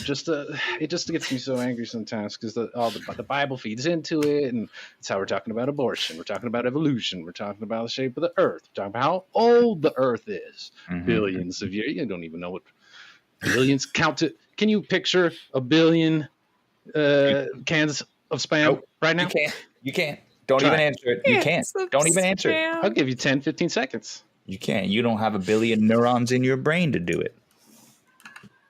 Well, I mean, do it. Oh, same. yeah. So want to go there, you might actually come close to that number. There's a lot of neurons in your brain, but that's not what we're talking about right I don't now. know who told you that. I don't know who told you that. I don't believe it. But here's the bottom line. Mhm. God has put in the work. God has left us the evidence, and all we can do is interpret that and make the best. But God said specifically to be wary of the deceivers. And somebody coming along telling me that I'm wrong sounds a little deceptive to me. But what if God made the planets and the solar systems and the universe in order for us to find it? Well, if Yeah, that I mean, was the case, spaceflight is one of God's creations. You know, He gave us the intelligence and the ability to actually go into space and look at His universe-wide creation. God So what said you're the saying, devil would- science, but God. Because Well, God. I mean, if you're interpreting space and the existence of it through a religious worldview, and you think that this is all a fragment of God's creation, then obviously so are we, and so Let me are ask the you a findings of scientists. What is science? What's it? Define it for me. Well, science is simply a way of knowing. It's a way of Knowing. A way of understanding knowing. the world around us. A way of getting knowledge. Yeah, Way of it's a getting way of learning about things around us. It's an extension of philosophy. I remember a story in the Bible about a way of getting knowledge. A Some little of you- piece of bitter fruit, waters anyone to find remember out that? if your wife cheated on you or not. Is but the apple would have told you that. No, the bitter waters. The bitter water. Yeah, there's Oh. a whole passage about making some abortion potion called the You bitter know- waters if your wife cheated on you. That's actually a common misconception. That is actually for a keto protein smoothie. That is that recipe. A lot of people get that wrong, and I don't. I blame should have you known. for it, Miss. They loved keto. But It's true. You know, That's true. I don't There- blame you there- for your ignorance. There are a lot of folk tales in the Bible. It was not just a method of passing down the scripture. It was also a method of passing down ways of life. So, yes, that Dust is- from the altar can tell you if your wife cheated on you. Well, I believe there was an old way of testing for pregnancy as well by having a woman urinate on some grain, some spent grain, and if it sprouts and turned green, then she is pregnant. And Still works. we know now because storks as well. If the stork comes, Still works. so there are truths to the old folk methods, and those are recorded and handed down. Isn't it odd that there's nowhere in the Bible about like DNA structure, like double helix, like stairway? No, nothing to say. Like so integral to all of his creations, right? Yet nothing in there. I mean, what is it? Not an encyclopedia? It's a text on how to live. Yeah, and they say again, there's a lot of allegory in there, and I don't know if you're looking for a really plain allegory. What do you want? The entire method of RNA replication written out in allegory. So Jacob climbed the ladder and picked up the GATCA Gattaca. little castle, and and then God said it was good. You know, how would you want him to feed the truth to you? No, God expects you to put in a little bit of legwork to understand the glory of his creation. You can't Well, just and isn't that legwork science? spell it out. Isn't that what we're doing when Call it we're that, doing sure. science? You call it doing the Lord's work. You call it science. I'd say take every textbook and you put the law of physics part 7 or whatever Newton's writing, and then you just put, but also because God did all that at the end of every one of those, and we're good. Sure. Perfectly valid. Put glory to God at the end of every science textbook. Sentence. Every science sentence. Yeah, that's better. Can't forget it. That's what the DeSantis people were suggesting. I think it's going to happen soon. Good for them. I'm really happy we have them. Me too. But I mean, look, at the end of the day, like I haven't really heard or seen anything from the Bible that like invalidates space travel. Like what were they seeing in space when they like went to the moon? What was that about? So The studio, the Hollywood yeah, set? they saw the craft table with Kubrick? Kubrick. They saw Stanley Kubrick. They saw Eisenhower. Now I will tell you this. We have with the map of the heavens, we can see the heaven of heavens. We don't even know exactly what that is. We know there's the firmament, the waters of heaven above that, and then the heaven of heavens behind that. You and I don't know what that is. That is divine knowledge. Could there be in the heaven of heavens other planets and other races within God's creation? I can't say that's impossible. Look, isn't that beautiful? Covered in blessed Jesus love right now. Just all your. I mean, I said I would take part in this debate, but I don't think I was ready for how much your Love. liberal abrasion would affect me. I just need a little comfort in the arms of my Lord. There you go. Oh my All right. god. All right. So, Okay, maybe thank lose you. my Sorry train about that. looking at the Lord himself. It's like when Andrew Tate takes off his headphones because he can't listen anymore. He needs to process. It's the same thing. But again, like why would Kubrick and everybody fake it? Like what's in it for them? A little bit of the green, my friend. We all know it was to show the Soviets. The Soviets created a great lie when they put Sputnik up, and it terrified the American people. The holy, God-fearing American people were terrified that these atheist commies had beaten us into space. And what could the U.S. government do? They understood they had a commandment from God to keep the people of America safe and prosperous, and so they had to make a bigger, better lie. And God will forgive them for that lie. It was a small lie. So why would the Russians lie in As the long as first they place? repent and confess, and So yes, it's true. or else they'll burn forever in eternity. My understanding that they repented and confessed immediately after creating the video. That's documented. There was a chaplain that's good to on know. the set. Good to know. Wait, what was your question there? Yeah. So why would the Russians lie then? What's in it for them? They'll lose face. Well, also Satan. We all know that the Yes. the mid 20th century is defined by a cosmic struggle between good and evil, God and Satan. Atheism Rasputin. and Christianity, Rasputin and Reagan. Both are. Think about it. So I mean, clearly, like this isn't about proving flat Earth. Like it's not about proving it at all. This is just an attempt to tear down science and space travel. Oh no! I haven't seen proof for a flat Earth. Because you don't need it. You accept it on faith. You understand it as the truth of God's creation. The burden of proof comes on the scientists who are asserting this globe Earth. They need to be able to prove that is in fact. Now they need to disprove the entire Bible before I'm willing to accept that the Earth is a globe. Right. We'll see, Especially but the parts where it says like you can put your slave to death or like sell your daughter, like all those good bits that everyone forgets. The best one. I like the. We'll see, but like by your own admission, the Bible is allegory, right? That's not definitive proof of anything. If it's all a collection of allegory, right? Science has offered the best approximation yet of the universe, and you're offering nothing in substitution for that for your theory. Well, it's not a substitute. I mean, we've told you the substitution was we've got it all figured out. There's And what do you mean people can do offering? science. We just God's mysteries. Certain things we're not meant to know. We don't know. We went through the whole Apple, all that stuff. And we can still do science. We still cure diseases and help the poor, like Jesus said to do when it's convenient for us, and they're white, and just kind of They can pay. yeah, we could still be modern. We could still have cell phones, but it's just Well, the see, if GPS we weren't towers meant to know, then poison why you. do we travel into space? Why Well, why we're can we often- look into space with telescopes? I mean, There might be more looking into- people who could be believers out there who need to Looking hear into the word. space with telescopes isn't going to grant you everlasting life. Remember when we sailed across the sea? Well, not you and I, but sailed across the sea to spread the good word. Same thing, different sea. Bigger C.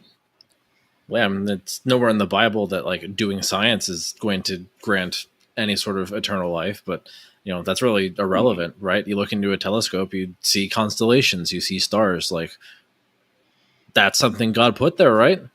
Little painting practice, I think. Right. And Dude, you say so- science like it's this own thing. You're not doing science. You're doing good or you're doing bad. Science is just another kind of thing that happens. It's beautiful. Wow. But Well, it doesn't happen without the good people word, acting. of course, they didn't have the words for things back then, 2,000 years I don't ago. They know. weren't talking about Wi-Fi. Marcus, he's got a point. Biohackers exist. Good and evil science. Ooh. Well, so you actually are making my argument. It's simply a tool to advance our knowledge and our Exactly. understanding of the world. Ooh, I think It's we like got a someone pay who's coming over to attention. our side. I don't know. I don't know. I think God would frown upon the biohackers, actually. Oh, I agree, but I've just heard Marcus use that the other way around. So They're playing God, huh? They are. yeah, They're that's my sullying- favorite thing to do. Play Actually, God. When I showed my grandma my tattoo, she wept and asked me why I would sully God's creation like that. Just as a side out of character, she wept. Is She said, "I just don't understand why he would do that to God's creation. He made She'd me." hate me. I see yours. Yeah, I mean, it's a big, She it's a would huge hate piece. me. It's a massive tattoo, so it was I mean, definitely shocking for her. I was don't, My mom Uh, was like- fine with the first three. After that, she was not fine. But the first three, she was okay with. don't scientists Like, make new to be fair, organisms it all is the time? a human centipede on the side of my body. So she didn't. She might not have liked that about it.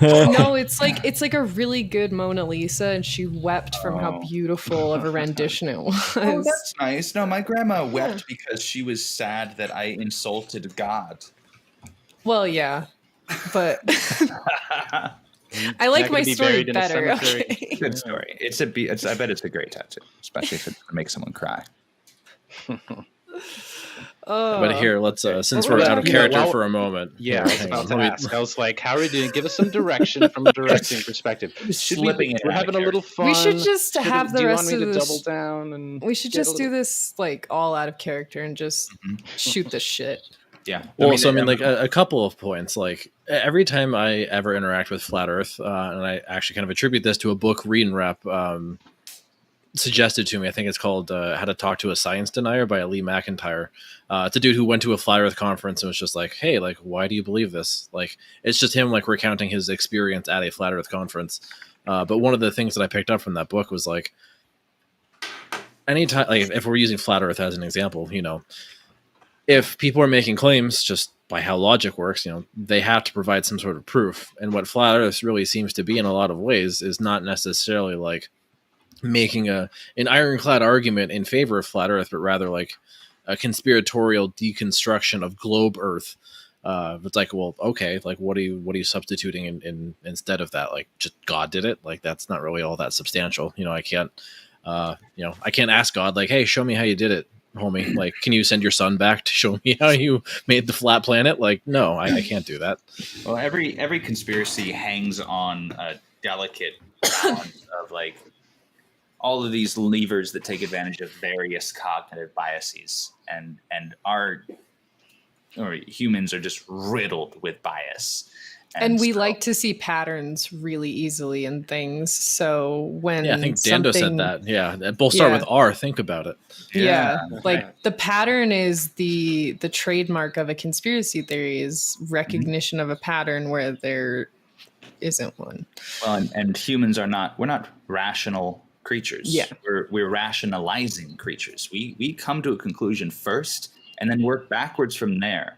Put that on a shirt. to explain it, Right. But I read a book recently that really helped me understand a lot of this. Skeptic's Guide to the Universe. Oh, that's another good one. It's a great podcast by the same name, but the book is a compendium of great intellectual tools and information for any skeptic, anyone that's going to be engaging with anti-science and misinformation. This is a great resource. And the section on memory and cognitive biases really ripped me apart and like made me a lot more conscious of metacognition, like how I'm thinking about the ideas that I'm confronting. So I really recommend it. Super good. Reading Yeah, or well, not I reading know- is a false dichotomy, logical fallacy. Excuse me, Del.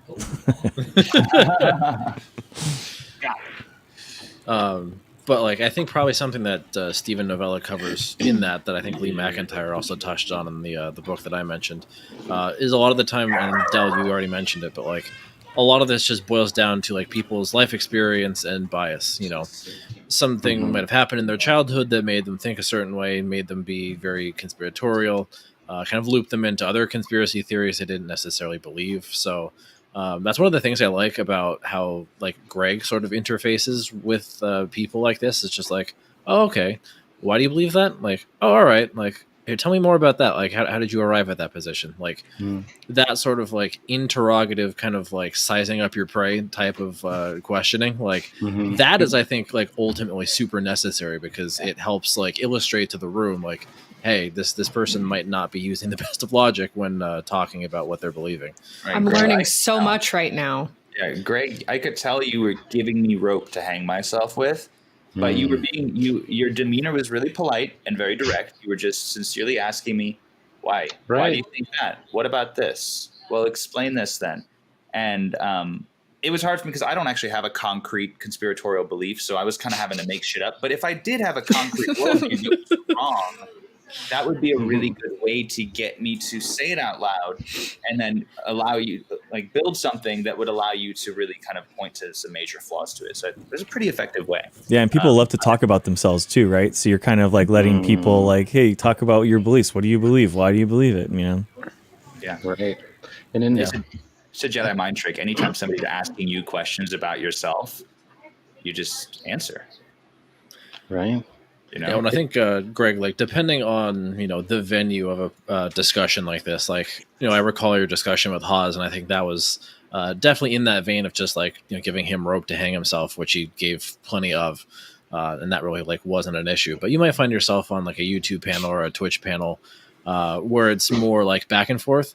So I think like eventually once you've like sized up a couple of points, like what I would want to see you do more frequently in these kinds of discussions is like kind of go on the attack a little bit, not like ad hom attack, like this is why you're a fucking moron type of thing, but like, well, that doesn't really make sense because of this, or like, well, wait, you said this earlier, but you just said this, that contradicts itself. Like, can you help me understand that? Like, kind of putting them on the back foot more. I think like you allow them to like step into the conversation on like good solid ground, and then let them get the contradictions out, let them get the unfounded conspiracy out, and then you kind of like almost flip a switch. Like that's kind of what I want to see you do. It'll be a little bit more aggressive, so to speak. I mean, I definitely think if there's one thing I'm seeing a pattern of is that people will almost never admit they're wrong in the moment, Right. especially when bombarded with truth and facts and all these things that are irrefutable when you fire them like a cannon. Even if they take those and go home and think about it a month later subconsciously, whatever. But one thing they emphasized when we were like setting some stuff up for the Bernie Sanders campaign, maybe you've heard of him. We did a great job, obviously, and they emphasized that you're not trying to like win arguments with your people. You're just trying to share stories. Like, this is what I believe, and this is why I believe it. Yeah. This is what you believe. Why do you believe what you believe? And then like Get that story. those commonalities emerge. To add on to that, setting plays a lot into it, I think, when it comes to the results you can get out of an aggressive strategy. Most cases, you're not going to change the mind of the person that you're discussing things with. They're not there to have their mind changed. They're there to pontificate and maybe to train themselves to deflect attacks. But you will probably change the mind of viewers, people who are listening to this conversation. Because when you're sitting at home in chat and you're watching a conversation, you're putting yourself in the shoes of one of those people. And if I'm leaning towards conspiratorial thought and I'm projecting myself into the position of this debate Lord Andy, who's getting destroyed by somebody who really knows what they're talking about, that's going to really damage my confidence in that worldview. And that's why people call, like, conservatives especially, they call them NPCs, because they show up and just go down dialogue trees for the sake of, like, stating points to muddy the water for the audience, and they're not necessarily interested in, like, having a back and forth with anybody, like, on a panel. It's more about, like, kind of planting a seed, so to speak, in the minds of the audience, and then letting that fester as they continue to just go down the list of, like, pre-programmed things to say. And that's why, like, from our perspective, like Greg and Amber, that's why you kind of have to, like, it's a difficult thing, like, depending on what they're doing. Sometimes they'll just gish gallop and throw, like, a million things out into the discussion. Sometimes they'll just really harp on one thing and go down, like, a conspiracy rabbit hole. But ultimately, like, as I think Kasara said in chat, like, you're trying to go for the audience, not necessarily for the person you're talking to. Because, like Dando said, they're not necessarily here to learn. They're just here to, like, say shit and be a script run NPC. Like, they're just here to say things. So, and hopefully they want to try to get you mad too, so you can slip up, and they can try to gain some points. And you know, an emotional. It kind of reminds me of the way that some people will learn martial arts, and they're like, "Oh, I can defend from anything. Here, grab my wrist in this extremely particular way, and do not resist while I show you this move." I was You expect a certain tango partner, and it's like when it goes off the script, you're like, I don't know what to do. Mm-hmm. I was gonna say, Del. I've noticed a lot of conservatives, especially, tend to focus on, like, how mad the other person gets. Like, you win the debate if you don't get mad before they do. Yeah, owning the libs. Like, yeah, like getting triggered or whatever the fuck. But, like, if they don't care about what you say, as long as you're speaking an octave above your normal, they think you're mad, and that's that. And you lose. Yeah, and that sort of delusion can sometimes preload the argument in a weird way, because I've had a few discussions with people, and you're both just masking the whole time. Yeah, because we really don't like the other person's worldview. Like, we can be honest. Like, I'm not going to pretend to accept that your bullshit worldview is authentic, and I know that you're not going to pretend to. And I think that's why Marcus said that it's important to go on offensive every once in a while. Yeah. Because you don't want to seem like you're okay with what they're saying. Like, you want to show some sort of emotional investment in what you're talking about. But well, I think it's important not to overdo it. But yeah, we're talking about a bad faith argument here, and that's the core of a bad faith argument, is that they are not interested in having a discussion with you. They're not going to learn anything from you. And so when you're engaging with someone in bad faith, I think you do have to remember it is about the audience. It's about, like, you want to make sure that your composure stays solid, because you really want to appear to the observers as the one who holds it. Because, like, emotionally, the conservative is right. When you get emotional, you lose. They're right. There's a part of human psychology that's going to invalidate a lot of what you say if you appear to be getting got. Mm-hmm. Even if what you're saying is true and you're 100% justified, if you appear to be getting got by someone and they're laughing at you, observers you're fucked. Yeah, you're fucked. You're fucked. Like, human psychology is wired that way. We're just going to distrust you and maybe want to ridicule you too, because we're just apes like that. We want to be with the gang and laugh when everyone's laughing. That's why I think how you go on offensive is super important. Like, Marcus does a pretty good job most of the time. Chuds in the chat sometimes get a little smack on the bum, but that's just adds flavor. Anyway, like, I think figuring out how to do, like, an offensive move without coming across like you're doing it to slight them is a really hard balance to strike. Right, and I don't realize how off I am until I say what I said, and then the person reacts, and then it's like, okay. You have to be like, which line did I cross? I obviously didn't mean to cross that line, but there's a big separation there. Cringe from myself so many times. I think you like have to really go out of your way to make it clear that you're attacking the ideas and not the person, even if you have to explicitly remind them every 10 minutes with the timer. It's a funny way, like when you say like let them hang themselves with their own rope, it's a great expression, but I almost think like with a little more nuance, like yes, people are giving you rope when they're talking, and the more you let them talk, but if you think of it like points, and you're creating this minority report map where you're like, oh, they gave me another religious thing, they gave me another science thing, they gave me, and then you have all these data points, and you're like, okay, if I connect these in this order, I'll make this point, and they'll think I'm an asshole. But if I make these in this order and I say that, I think this is a neutral way to express the sentiment, or like be clever, or however you want to tweak it. That's really true, and I would like to build on that, because having like a Machiavellian understanding of the conversational dynamics would be really useful. But I feel like most of the time I don't have that, especially when my emotions are keyed up. Oof! When First I'm thing like, to go.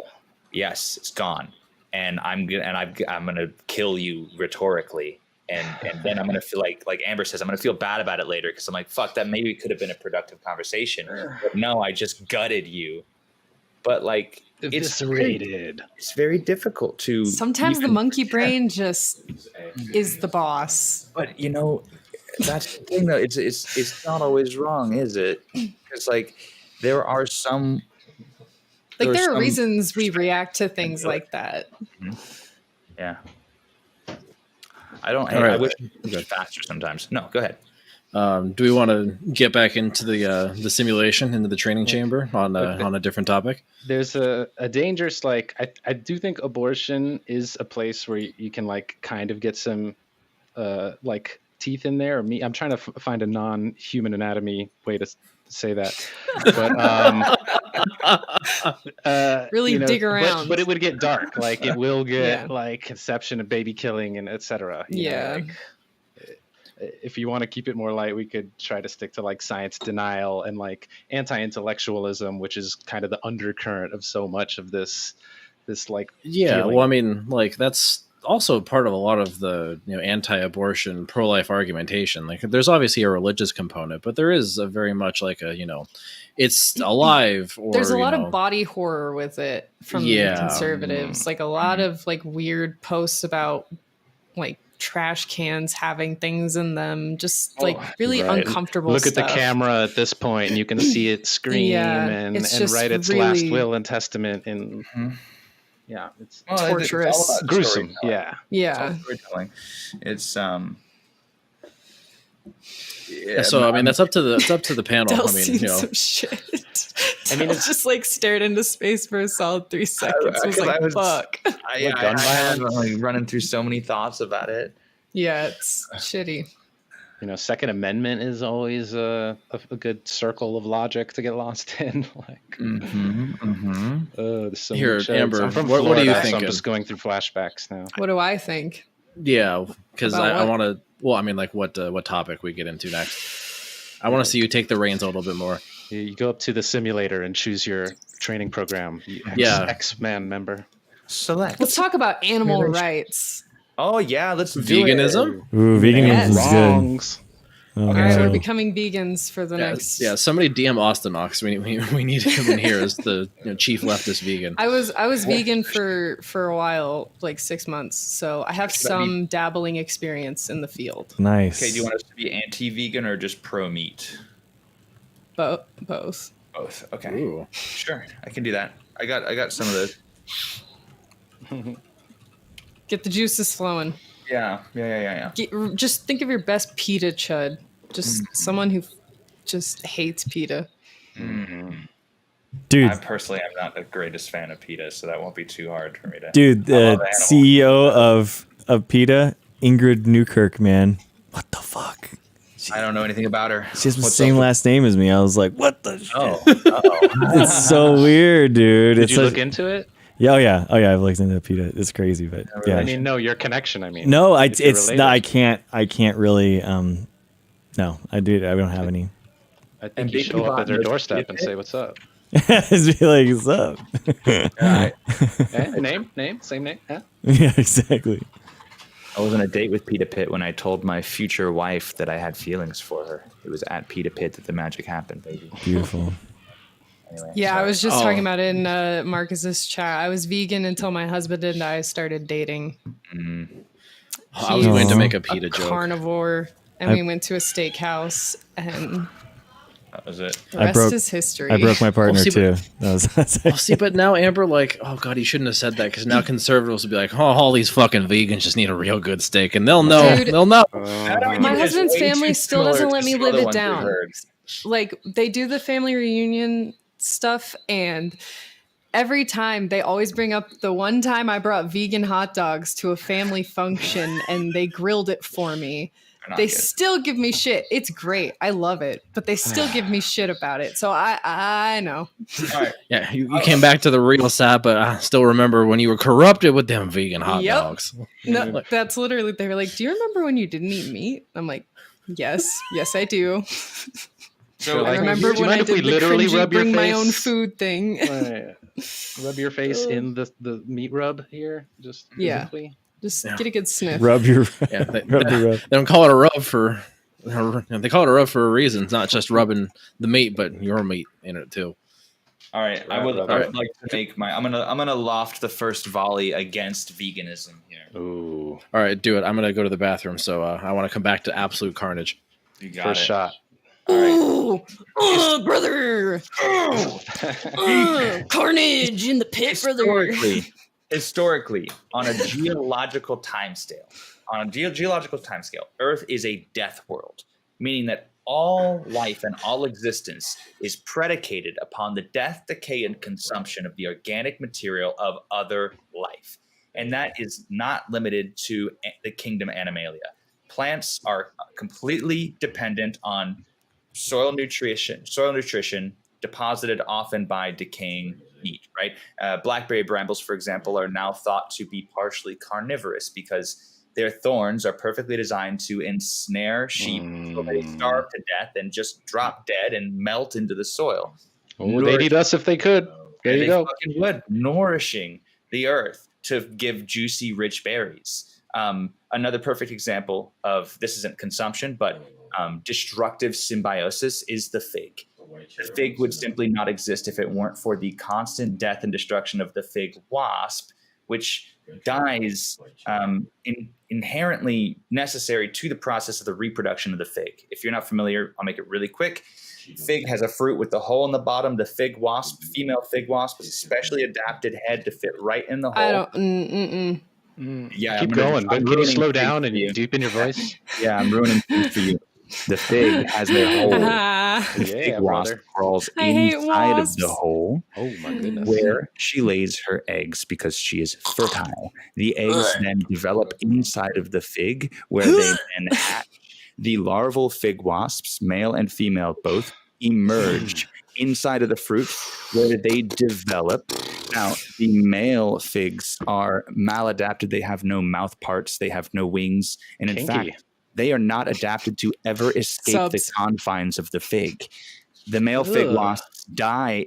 The male fig wasps live long enough inside the fig to find a female, mate with her, and then they die in the fig. The female then exits the fig with their specially adapted head parts and then flies to another fig and then crawls inside of that fig, pollinating the fruit as she goes in to lay her eggs, where then she dies. So those crunchy bits when you're eating figs, that's bug. That's not fig seeds. That's carapace. So even vegan, even That's vegan hardcore, brother. Yeah. are consuming meat protein. It's embedded in every strata of life on Earth. It's a closed system and has been for billions of years. Death world, bro. That's quite a way you put that. It kind of made me count my AR-15s in the cabinet real quick. Death world. Gulp. So, I would appreciate if you didn't make me laugh before my just rock solid piercing counterpoint. Okay, It's a different kind of Thank training. you. It's a weird. It really takes away from my like my ferocity. That was the word I was looking for. You still got it in you, though. I know it. Oh, thank you.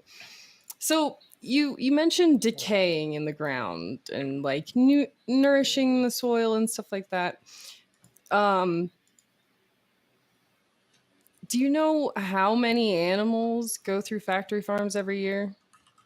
I don't know the number, but I'm sure it's an apocalyptic number because we got I've got a lot counter on my GeoCities site, actually. If you Yeah. wanna check it. You think those can decay at a sustainable rate? Well, that's a big question, right? Because those animals produce a lot of waste. We have massive leach fields that they use to, in fact, they're developing some really interesting bacteria and microbes that can consume the waste in those leach fields, reducing the amount of methane output and even producing green energy from them. So there's ways that we can upcycle the waste products from these factory farms. Are they harmful to the ecosystem? I will not deny that. Yes, they are. I think there's a lot of improvements that can be made in factory farming. There's also a similar project I heard about where they can somehow harness the screams and the pain of the animals, like the fear. Monsters Inc. style. I love Yes, it. I exactly. Love it. It actually is championed by Disney, so GE, perfect. Those legends, they're always innovating. The Wazowskinator, they call it. I Yeah. think I saw that in Epcot last time I went, at a live demonstration. So if you don't think factory farming is sustainable and that there's something fundamentally wrong with the system, why do you still contribute to it? I didn't say that it was unsustainable and there's fundamental issues with it. I mean, because what is the fundamental objective of factory farming? To provide enough meat protein for the market to purchase and consume. We have a lot of people on Earth and more every day. So the fundamental objective of the factory farming and meatpacking industry is at its core a moral and good one. The average American gets 2 times, I think it's 2 times the amount of protein that they need in their daily diet. How do you say what I need? How are you going to say what I need? We work hard in America. Maybe they don't work as hard in other countries. I need steak and eggs in the morning, chopped steak in the afternoon, which is a hamburger, and an infusion of liquefied steak late in the evening. That's right. A little bit of marrow on the side. Oh, Too much protein contributes to heart disease and kidney disease and That's my a freedom. whole bunch of other shit. So, It's tradition. a recommended daily allowance. Yep. Do That's I not why have the freedom to scientists do deny what they your do. recommendations? I mean, I you mean, can't sure. There will be The consequences. market is run by all sorts of things that are far from the recommended and logical outcome. Most of the choices we make as consumers and every day are driven by not what we need, but what we want. And we all know we can get what we need, but how are we going to get it? And what do we want? I think that rampant rationality run everything is bad. I'm glad we agree. now admitting that there's room for improvement in the industry is not the same as admitting that the industry itself needs to be destroyed or eliminated. This is it's fundamental to a lot of the institutions in America. Now, when it comes to vegetarianism, the other thing to consider is that wildlife exists at all points on Earth, and you cannot harvest a field of soy, sorghum, or corn without chewing up countless little animals in your combine tractors. Your corn, your vegetarian, your broccoli is soaked in blood. Don't know any other way to tell you that. They rinse it off real good. But, we destroy everything. Like I said at the beginning, death world. Microbe Little lives rats matter, man. Get caught in there. Yep. Well, I find this to be a concern trolling about the blood of small creatures, considering we were just trying to protein min-max a second ago. So I'm speaking to the concern of the vegetarian. We're just saying he's just trying to say that life is messy is all he's trying to say, and that we can all live in our little towers of green ivy, but we got sharp teeth for a reason, buddy. That's a really good We got sharp. life is messy, and solutions insofar as trying to get more people on a non-meat diet is concerned are not going to be perfect, but that's a scenario where we can't let perfect be the enemy of good. And I think the argument in favor of vegetarianism or even veganism, depending on the perspective, whether it's a moral decision, whether it's a health decision or an environmental decision, you can argue that there's just a net benefit. I would like Now to here's a make bad the, faith character right here. I'm gonna ignore all the good points you just said and say, and now they want us to eat crickets. You will eat the bugs. Wait, I was gonna say, Yes. fuck, what was I gonna say? Sorry. Fuck, no. Oh, See, man, I bad forgot. faith attack. I used a turtle shell. Hold on, That's hold right. on, hold on. Red shell. What were we talking about? Freedom. Someone It run was back. there's blood on your broccoli, killing all the little organisms. I love that album. No, it was One of after that. Guar's Make a best, movie uh, red broccoli. No, it was after It's that. like one of those old driver's ed You videos, moved but on. about vegetarianism.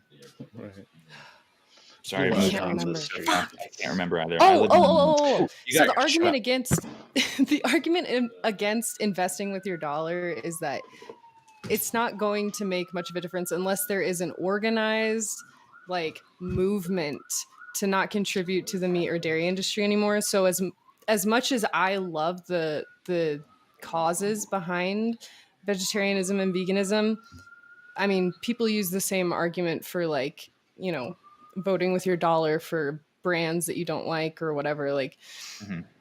not only may you not have the luxury to do that, but it also doesn't make enough of an impact unless it is a huge organized movement. So That is true. that's my devil's advocate. Yeah, that's and Right. That's Don't, why bother trying if you can't fix it all, right? unfortunate. Or not even that. Why bother trying? I if you mean, they're can't not going to control, but, slaughter like, less pigs a year because like 0.01% of the population does not buy meat. Yeah. Well, 0.01% of the pigs will be not slaughtered. I don't think they No, that's not, care. they'll just slaughter them anyway. Because I mean, it's, Just for fun. Right. But It's that's just for just- fun. now again out of character though, because That's what they do on their lunch break.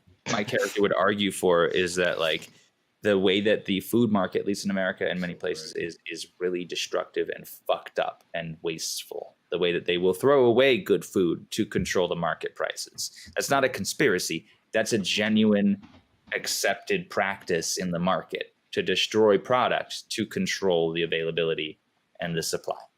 And that means that there are people hungry while there's mountains of food rotting.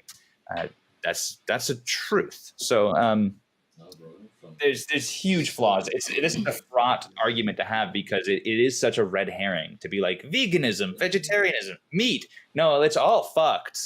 Yeah. It's Yeah. all really bad the way Right. we're doing it. We So- gotta do But- better. Like, The underlying cause is always the same. It's crazy how it works. Capitalism. yeah, Right. isn't it funny? Isn't it Wow, wild.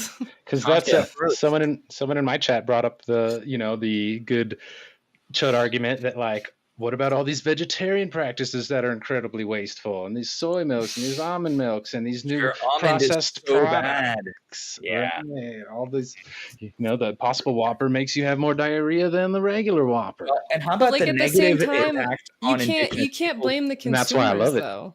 Mhm. You can't blame the consumers. You Like, can blame the capitalists though, like the people Exactly. that decided to market quinoa to a whole Exactly. generation of granola people, So fucking I up guess- the economy for quinoa in the entire southern hemisphere because it got trendy. Like, I guess my point is like, don't demonize the people choosing to eat what they eat. Demonize the companies for making it one so fucking politically polarized for some reason, Yeah. and two for being capitalists.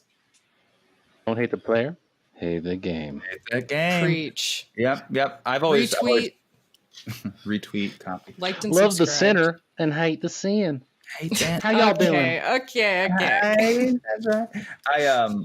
I really like freegans because they're people that if you don't know about freegans, I really dated a freaking in college. they're legit because they're people that are making the moral decision for themselves, saying, "I don't want to participate in that system. It makes me feel icky to buy meat that's been packed." I respect that. Make your moral decisions to feel not icky. Cool. Yeah. But then they're also like, weight system is the worst thing of all, and they will eat anything if it's about to be thrown away, which I think is a very good position. They'd rather eat a burger than see a burger get thrown in the trash, but they'll never order a burger for themselves.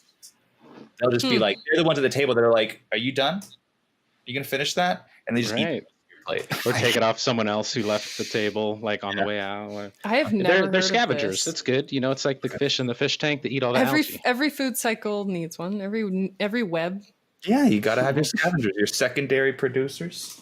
And I've seen a lot of like mutual aid efforts do that on a larger scale by dumpster diving. Like in supermarkets where they intentionally destroy the food to control the supply. It's like, well, not so fast. We're reclaiming that supply, on the cover of darkness by going into your dumpster. Like, I mean, necessary. It's wild that's the fucking point that When we're at. I worked my first job, it was at an arcade, and we had to make like churros and shit for the little nasty little kiddos, and they told me like at the end of the night, no matter how many churros are left, they go in the trash. And I like, we're a bunch of teenagers working at an arcade at night, like we're closing up at midnight, like fuck yeah, we want some churros, but we never ate them because we were so terrified. That's why I like Wendy's. If you go to Wendy's and order the chili, that's yesterday's hamburger meat. They don't throw away hamburger meat. They That's why save it's it so all. good. It's delicious. Love Wendy's. It Yesterday's does hurt. hamburgers. Hashtag ad. I've been doing some work on a pizza food truck, and it's just sad that like at the end of a shift, this guy has to toss pies away. Like we went to a wedding, and bunch of people didn't show up, and I took home 12 pies, and he was still like throwing pies into. It just hurt my soul, and I had to pick one up, and I like punched a hole through it to just be like, let's get some value out of this pie. It's a necessary byproduct of some food safety requirements too, though. Right. Food has to be On kept. the it's after some make 2 sense, hours, and some are anti. And sadly, he said he used to give them to homeless people, and he had a bad experience, and now he doesn't anymore. And I'm like, well, fuck. Like, I bet that happens to a lot of people, sadly. On the wedding thing, we got married in the middle of COVID, but we booked it a year and a half in advance. And we paid for 160 people, and we could only invite 30. So, and their contract literally in the fine print says no act of God will like get you out of this contract or whatever. Like, I'm not even joking. So we had so much fucking pasta in our fridges and freezers. We were eating pasta for months. We had to freeze. Oh my God. Yeah. So speaking of, I mean, at least we ate it. It wasn't an act of God. It was invented by the Chinese. That's exactly what I was thinking, my brother. So when I got married, No. I got the Wuhan clause put in my contract, and I was right as rain. You could have had it. You could have taken that right up to court. Supreme. Court Oh Supreme. God, that's another awful one. Oh God yeah, has no rights to involve himself with weddings. Yeah, especially ones outside the temple. that's right. I'm actually. I just married my friends. I'm an ordained minister, so Oh, cool. nice. I'll marry anyone. Pog. Yeah. Anyone? Any takers? I'm good at it. Right now. Anyone in chat? Married the shit out of those guys. Anyway. I'm sure somebody. Mouth is. I say. Prove it. Prove your marriage skills. All right, Marcus, do you? Who am I being married to? I don't know, Greg, do you? There you go. Hey. Oh my God! I said I wasn't gonna cry. Congratulations. That's it. I'm so Yeah. happy for you guys. Time for us to get married, Greg, right after you've had your fifth child? Four. Or I was off by one. Sorry. That Seven doesn't new- any new games plus devalue or- him as a partner. Hard mode. All right. Hell, you could jump back into the simulacra if you want. I don't know where we left off. That was a tangent. Yeah, where did we leave off? We were I think- arguing. We were I think talking we about need sanity vegetarianism and breaks, which is good veganism. for our health. It is. It's necessary. Yeah. So, we ended up having a serious discussion about actual food supply problems and solutions. Right. Oops. And then we kind of, it's fine. It happens. So let me get back into Chud mind. Hang on. Mega Bud Light. Take your time. I guess. Friday night. Rome. Who paid for the Applebee's.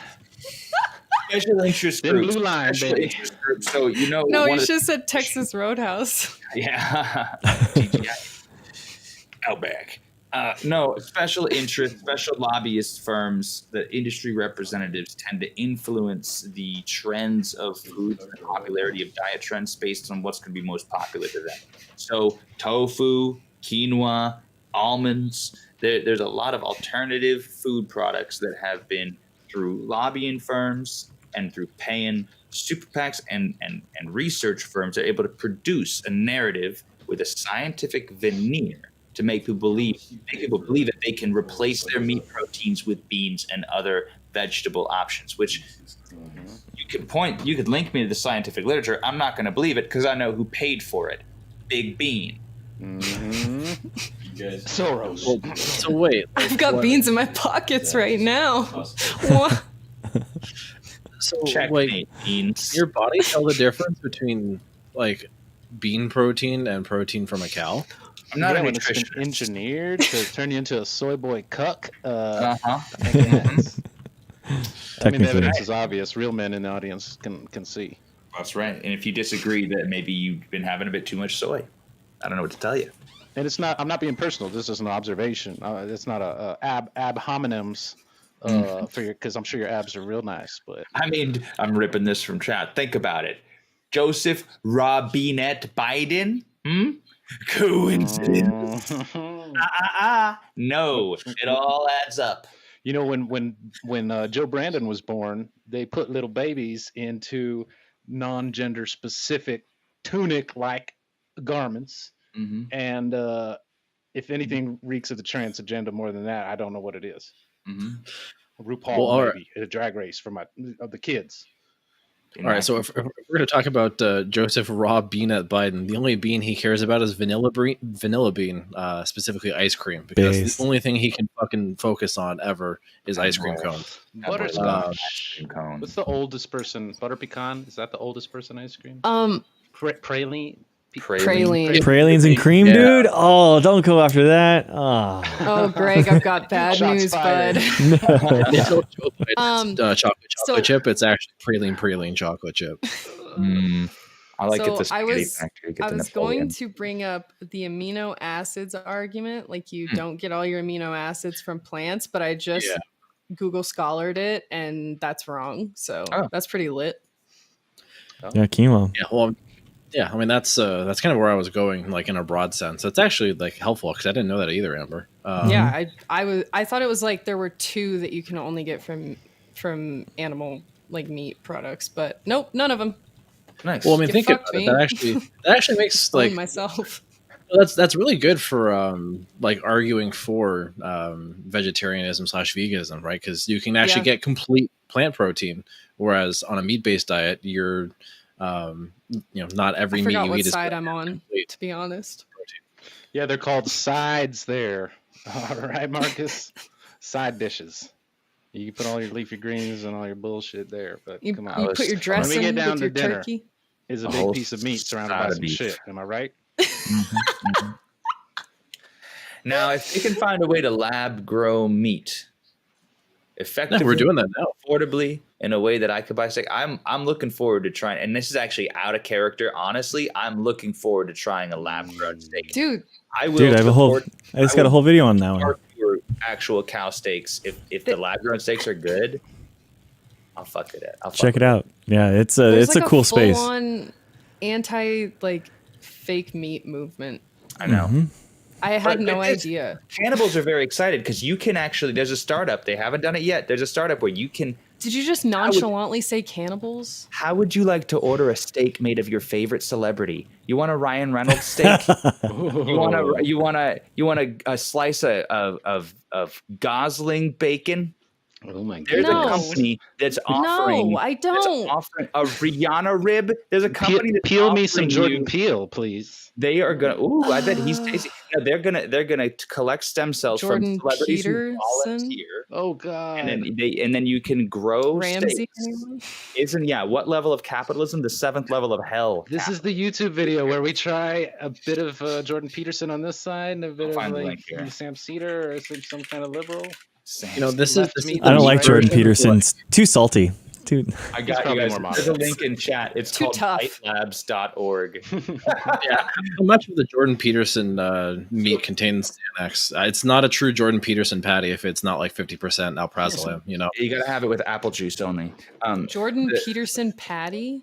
So this website, I'll just give you a heads up. The website I linked, it's a bit of an art project. It was like it's a sensationalized, silly thing, but it is very within the realm of possibility. Bytelabs.org is a piece of media stunt, but it could be in our future. Damn. No, you need like a piece of their muscle or something. Peterson patties made fresh with lab cultured meat from my left thigh. Every, we be without me?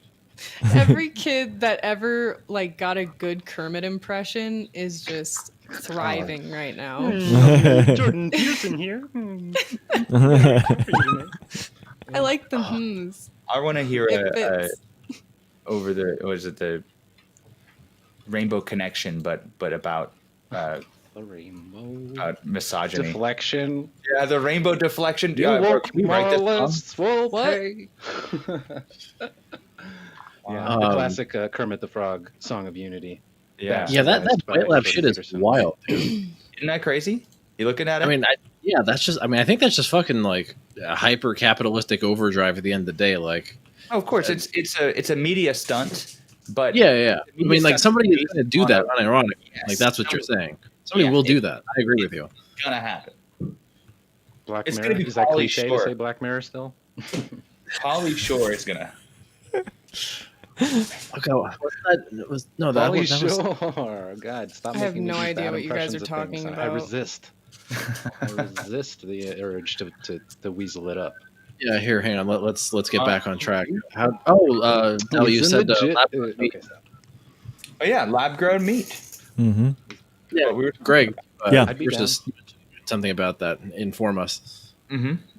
Oh yeah, I mean, yeah, I just have a video on it recently. We went through like the fermentation technology and the companies that are doing it. There's a lot of really cool spaces. That's actually where I kind of want to go after my PhD. So Fermentation, I think, is not the most appetizing word for a thing I'm gonna not drink. Do you drink? See, there you go. There's the qualifier. You already put it on. yeah, How so much fermented stuff do you eat beside the kombucha? I mean, No? you Little yogurt? probably have a lot of fermented items in your life that you don't know about it. It's just basically it's a different process. It's aerobic, so with oxygen, as opposed to like without pickling? oxygen. So without oxygen versus with oxygen. This is with oxygen. So and that's basically used in order to make a bunch of cell matter, and then that cell matter is what's used actually to make like spandex and stuff like that. So if you own anything with like spandex or anything like that's like plastics, a lot of our corn is basically used right now for fermented usable stuff. Ferment? have you I ever never had- thought of it like a blacksmithing process of fermentation. Exactly. Yeah, it's making That's it. interesting. Basically, it's a really cheap way to make carbon bonds. What do you guys think about that SCOBY leather? Have you seen this? They're gonna replace the leather with SCOBY, Matt. My mother jacket. Literally a You mother can jacket. grow your own. They're growing sheets of leather now. Like that, which is, I'll eat the lab-grown meat before I eat the crickets. To be quite honest, I'm more Crickets excited about eating lab-grown meat than powder, crickets. whatever, but full crickets, like sautéed, like it's a good thing. Like we're all excited to go have like cricket piccata. At the, Oh, at it's like the it's Olive like Garden. cricket. It's like protein meal. Hell It's no. protein meal. It's not To real the crickets. no, You don't even. no, You can't even no. taste it. Can we I just think you dip gotta it in be born into Mm. that. The Nope. post-Zoomer gen is going to be all. Yeah, about you it. wouldn't They're gonna know. eat it in That's our fine. faces. That's good for them. Because it was a novelty. You would get the popsicle with a lollipop with the cricket in it. At Yeah, the show it's not like science that. Nope. museum. You would not eat it for a long time until somebody dared you to do it. But yeah, They were you're- around. I never got one because I was not into that. So that's nasty. I Well, don't that know. makes a good But point. also, Some some big cultures do. We are the one place on. I know Earth we've that been is consistently socialized like, to believe this. I know. Mhm. Everyone's else Yeah. like, it's just more shit, dude. It's a little. But bit but I cow." have been socialized to be like this, so Mhm. it do be That's- like that. It's been done. Yeah, you Thank wouldn't It's you. know. been done. It- My it- goose it's, is cooked, y'all. I'm never gonna eat a cricket. Think of it like Fuck. think of I it don't like know a any protein powder. vegetarians that crave a It fake. doesn't matter how I think about it. I know it's a fucking cricket. You know. You wouldn't I know. just know. You wouldn't know. You like lobster though, right? What? Ooh. Do you like lobster? Yeah. Sea roaches. Crustacean is just a, No, it's just a more it's advanced not. insect. Listen, Yeah. I get it. I do. But no. It's okay. We erect really arbitrary ideas in our head of what's good and what's bad and what's this and what's that, and at a certain point they get really locked in. It's hard. Yeah, well, and that's why in this like line of argumentation, right? That's why it's helpful to have objective things to point to, things that are ultimately derived in like studies or facts. Speaking of, actually, Read and Rap linked a very interesting one in chat. Apparently, the presence of like a slaughterhouse in a community increases the crime rate significantly, which I didn't even like think that there was any connection between those two. What is? But that Did we get why the postulation was? Yeah. What do they think? here, I'll just read the opening paragraph as soon as the fucking hogs and motorcycles drive by. Give me a second. I think I found They're some out of the for Their us. dick must be huge. Wow. There's Look at there's a it whole- go. I think they're still protesting Flapping in the non-existent wind. vaccine mandates. I by found the breaking up the neighborhood. No. I found the core points of why they think actually in this paper. Yeah, Yeah. you can read them off if you want. So they basically say it's crime as a result of the demographic characteristics of the workforce. Oh, so just slaughterhouses exist in areas where there are crime, rather than like slaughterhouses somehow cause crime. Well, there's several points. They also provide crime as a result of population booms and social disorganization. So when you build a slaughterhouse, a lot of people move in, and so then they're just saying like, oh well, there's a correlation to the population rising, and things get more chaotic at that time. Like a nothing town starts to get more people to move there because it has a big slaughterhouse or something. I guess so. I would want to read more than the article before I. And it's Well, like they're also- crime went up because no one lived here before. And they're also suggesting the nature of working in a slaughterhouse is like intrinsically violent. 'Cause they're saying I think I that's what would the, guess something like employment increases That's the arrest lead, rates, violent crime rates, rape, and arrests for other sex offenses compared to other industries. So that basically says that there's in effect a violent workplace of the slaughterhouse. Yeah, that tracks. I mean, I also don't know like how automated these slaughterhouses are nowadays. Oh, are we getting an echo? No, we're getting a different. Sorry. Oh, okay. Oh, okay. I was just putting on Fox News just to like get some more points real quick. Yeah, that's right. Gotta steep myself. Hey, RIP to OAN, everybody. I heard they're going Oh out yeah, here. good. Yeah. Cool. I mean, sorry, that sucks. Aren't they Yeah, gonna crack go- open a beer and chat for the demise of OAN. Oh, boy. Sorry. There's drama going on in the Discord. Oh no. My husband's Discord. You mean Truth He got Social? he got a little rowdy. Mods. Mods. Wait, he is my mod. What do I do? I'm not sure I can help you there. You just have to put down your iron boot. Have you met me? I don't. Okay, give me a boot. I'll put it down. Fuck it. There you go. All right, do we want to jump back in, switch topics? How are we all feeling? Where were we? I'm good. How do you? You're the ringmaster here. What do you think would be good theatrical? Change of pace or addition for the next overture. My Okay, so here, like let me- cut of your jib. Here, let me I before like we the move on vibes to tonight. some sort of like finale. Let me ask Del and Dando, from your perspectives, rhetorically, what things do you want to see us do differently or better? As science communicators, or like leftist ambassadors of science, or what? Yes, Now the royal we or Marcus, Amber, and Greg. us three specifically, because ultimately, like this is an exercise for the people on the panel. I think in the future, because I do want to repeat this in the future, we could rotate people out to like get them some, time in the gauntlet, so to speak. Yeah. Okay. I'll go first. I'll give each of you notes in turn.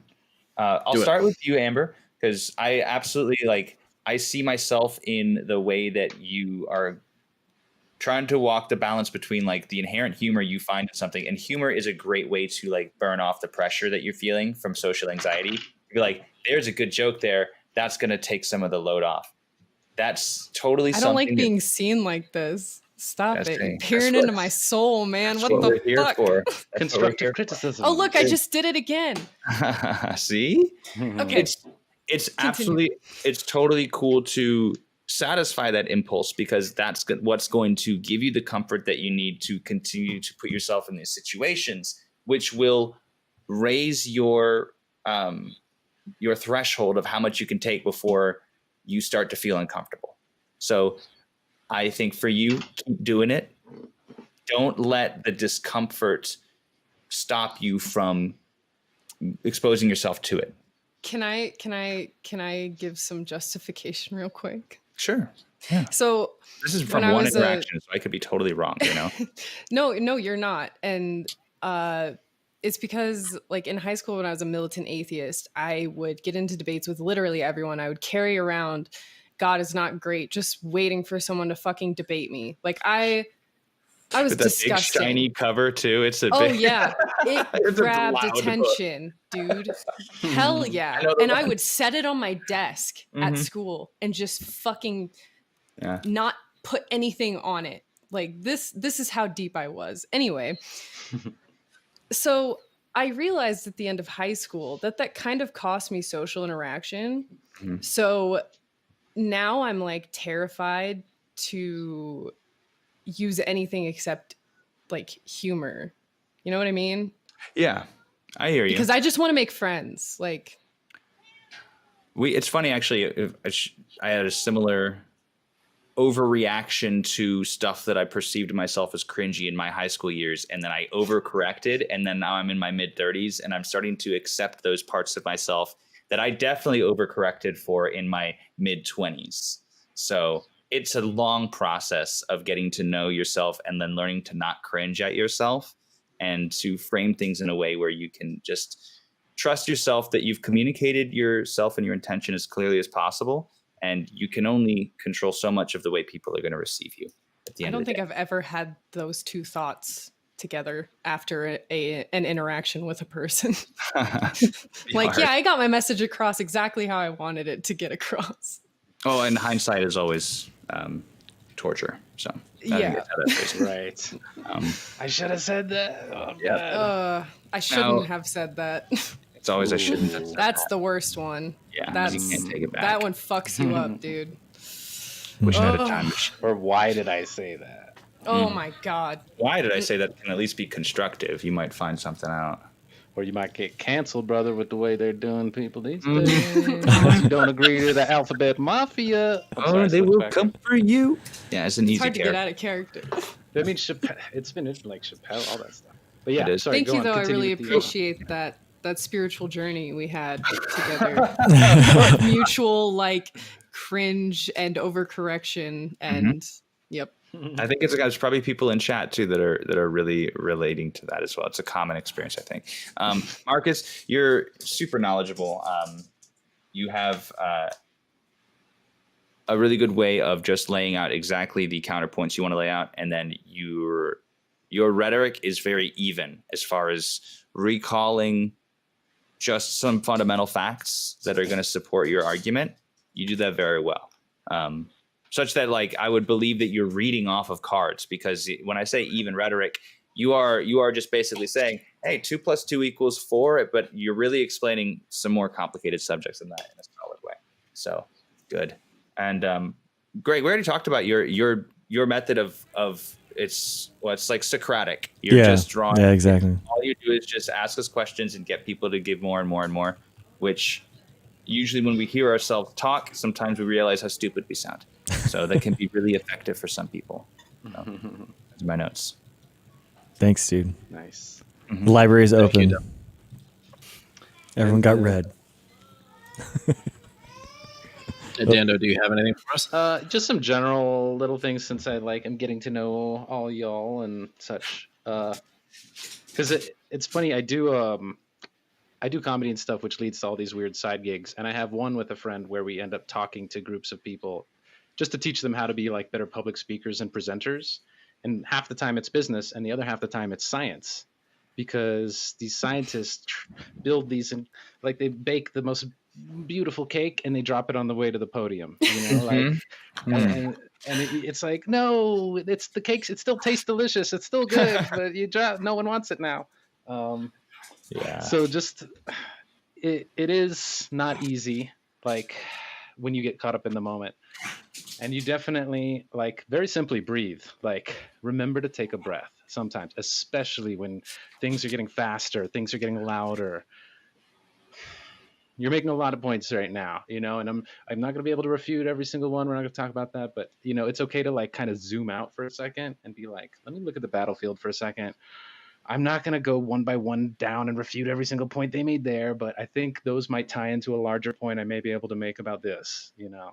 That kind of, it's hard to have that kind of battle presence, as it were, and it just comes with flight hours, and we all lose our shit. But yeah, and I just kindness again, like we said it earlier. Once you start getting angry, it becomes a completely different animal. Like it's no longer a discussion or a debate. So to add just a quick finer point on the kindness, Please. I remember, I don't know if it was Sagan that said it, but it was just, or it was maybe it was in Skeptic Side of the Universe talking about debate and argument and just saying, make the charitable assumption about your discussion partner is always the best, most ethical thing to do. If they're expressing a point to you and there's multiple ways to interpret that or understand what they're saying, choose the most charitable one. To assume the most charitable interpretation instead of assuming that they're stupid or evil or malicious. Assume that maybe they just misunderstand this, that, or the other thing, and try to educate and fill that gap. At least that's the most ethical. That's an ethical debate position, is to always make the charitable assumption about your opponent. Let's get some Sagans in the chat. He's an emote. Yeah, That's exactly. Because once it's so disarming. Like, yes, humor is great to disarm people and stuff, but I wouldn't recommend it all the time. I really wouldn't. There's a time and a place for humor. It can be received in a lot of different ways. It's not like a cure-all for sure, especially in these situations. And you know, how is the joke like lambasting your opponent's view, or is it like derisive, you know, or are you just making like a goof? And then my last point, I would say, don't dwell. If there's like something you said and you're like, fuck, I should clarify that, or like make an effort to do that once, but then let it go. Like once you've addressed it, don't let these things start to build up. Oh, I said this, you need to address that, and all of a sudden you're being weighed down by all of this out of the moment stuff, and now you're no longer free to respond in the moment to what's actually happening. It's like crowd work on stage as a comedian. It's very like you got to be able to jump. Yeah, you got to be able to jump off the tracks of your rhetoric and your material, and play in the jungle for a little bit, and then be able to get back in your little car and zoom to mix metaphors. Perfect. That was awesome. The feedback is very much appreciated, so thank you both. Read and Rep wants a objectively cataclysmic finale to this. He wants to pit both of you against each other. So Chud v. Chud.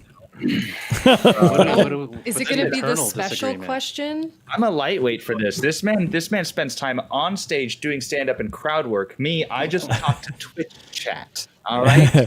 Relatable. My last professional YouTube performance was Danny Zuko in Grease. All right. Oh, Tell me more. I played a clown in a Moliere, and I did a lot of pratfalls on stage. So you might say I'm prepared for this. Well, this isn't, Amber, to answer your question, this is not what Read and Rep usually asks. It has nothing to do with... Damn it. I wanted to hear them debate about that. What is it? Read and Rep told me to Hot moms, have probably. Del and Dando debate what they think is more likely, whether the Earth is on top of a giant turtle or whether the Earth is a holographic dome. Okay. Pick a side. I'll pick the other. Okay. Dude, the Read and Rap thing should be hot moms versus hot dads. That should be like the... No, I'm super biased. It should I'm be... super biased. As a hot dad, I'm just coming down hard for the fellas. Oh, there you go. Goth moms or cougars.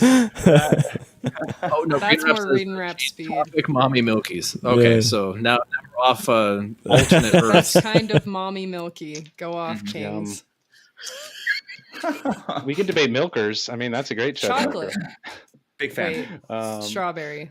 Debate. There's no debate. I'll take a holographic Earth, I guess. If that's a new one to me, so I'll fumble my way through that. You can do it. All right. The other one is what is it? Discworld.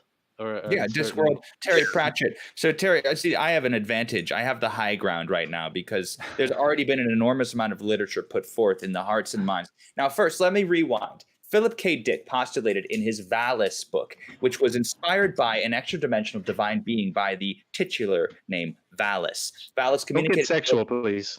I have not yet. If I'm The titillating you, titular, that's on please. you, My you know? children Maybe are watching.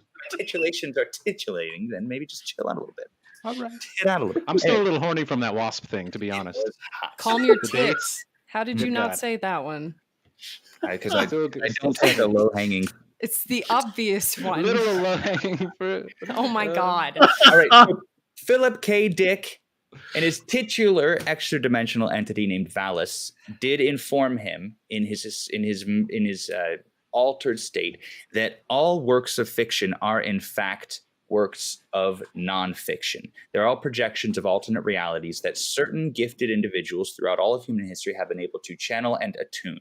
Therefore, every story that has ever been written is actually an interpretation of a real historic event in some timeline or dimension or reality. That is literally what Philip K. Dick went to his death believing. He got a little weird at the end there. Sounds like a dick, By all that right. logic, if we accept that as truth, then that means that everything Terry Pratchett wrote is also true. Sir Terry Pratchett was a prophet of reality, and in those realities, there were many of these realities. L. Ron Hubbard. Earth sits L. Ron Hubbard too. You got to give it to them all. So then it comes down to the number of people that have consumed and believed that literature. And I could name to you many books in which it features prominently in the worldview and world building that Earth sits on the back of a giant tortoise, which sits on the back of a giant tortoise, which is supported by 4 elephants, and it's elephants all the way down forever. That exists, well documented, well believed by millions of readers worldwide. And Terry Pratchett himself was granted a knighthood by the Crown of England. He carries a meteorite sword. That is authority if I've ever seen it. I rest my case. It's very impressive. Order in the court. It's very impressive, very very scientific and lofty in the Shapiro school of arguing, and lots of fancy words. Basically, is what I'm hearing. It was a gallop. Yeah, a gish gallop, a fanciful frolic. And you know what I say is that when you need to use all these $10 words and running around the bush and connecting A to Z, and you're making all these yarn chalkboards like a gosh darn CSI.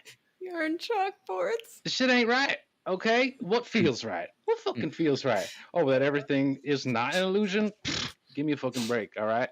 This whole goddamn thing is set up for powers beyond us. Y'all are trying to understand things beyond your comprehension. Can a little mouse understand how to play badminton or something like that? I don't think. Well, they might. That's not a great example if they made it small or something. But I'm just saying it's beyond us. And just to drive my point home further, I just want to casually bring this Rubik's Cube into view of my character, just to prove that I'm an intellectual too. And I did not just never twist this up. I actually did solve this. So Destroyed my that, entire Do it life. again. I rest my case. I yield the rest of my time back to the Your Honor. This is not fair. This man solved a Rubik's Cube. I can't do that. Objection. Right. I object. Pulled out the big guns, baby. All right, we're gonna have chat decide who won that one. So let me start a poll. It's not fair. He solved a Rubik's Cube. I didn't show it to you mixed up when you started, but trust me, it was very mixed up. That debate. I put it on the hardest setting, actually. Wasn't even a... Yeah, you did. I saw The it. It was difficulty red. slider. Are there All right, there we- actual difficult starting positions for Rubik's cubes? There are starting positions that are farther or closer to one of the steps in the algorithm to solve it, but it can only be so far. Somebody who's really familiar with the Rubik's Cube can look at it and solve it just as fast. It's how many steps is the question. Yeah, it's not like a huge advantage to have a certain setup. If you know what you're doing, which I do not. I've done it 5 times, legit. Yeah. I learned how to do it, and then I forgot about it because it's not a valuable thing to know. It's not. I don't It's a very value it. obtuse algorithm to remember. Yeah. don't the hand value it at stuff. all. I think there's a certain amount of the Rubik's people that would have done like close-up magic because they love the sleight of hand and the quickness. But they It's almost like a little contact juggling sort of. They can be like, Ooh, it does look cool. now we're talking the Goblin King. That's right, big bulge Goblin King. Goblin D's nuts. Yes, Got argument him. one. Always end on a D. If you can end on a D's nuts joke, that was my last advice for y'all. Oh, you'll like I have a this one. sign. You'll like this actually, Amber. I built this squirrel feeder and I put it outside of my window. And I don't know if you can see it, but it says D's Nuts. Like that's the name of the restaurant. Get Um, 'em. the name of the restaurant is D's Nuts. Let me try to make it big for you. I think That's yeah, hilarious. it's a little picnic bench. Wait, where is it? I've Is seen it one of those on kinda- the internet, but never a real Yeah. human. Dude, Mark Margarita's Rober's- Bistro. Wow. I made it in beautiful. real life. D's Nuts. Except That's you can't awesome. see it. Beautiful. Oh, I love your D's nut. I will admire your D's nuts. admire D's Nuts.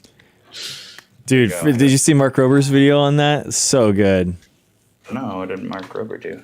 Oh, he did a squirrel maze to get the nuts. yeah, It's so good. It's worth checking out. While we're So- off topic, I was gonna say you said something about teaching mice something.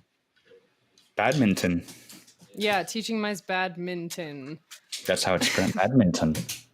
There's an N I've in there. always said badminton. Anyway, So have I. This. It's minty Um, fresh, not a ham thing. researchers taught rats how to play hide and seek by rewarding them with tickles.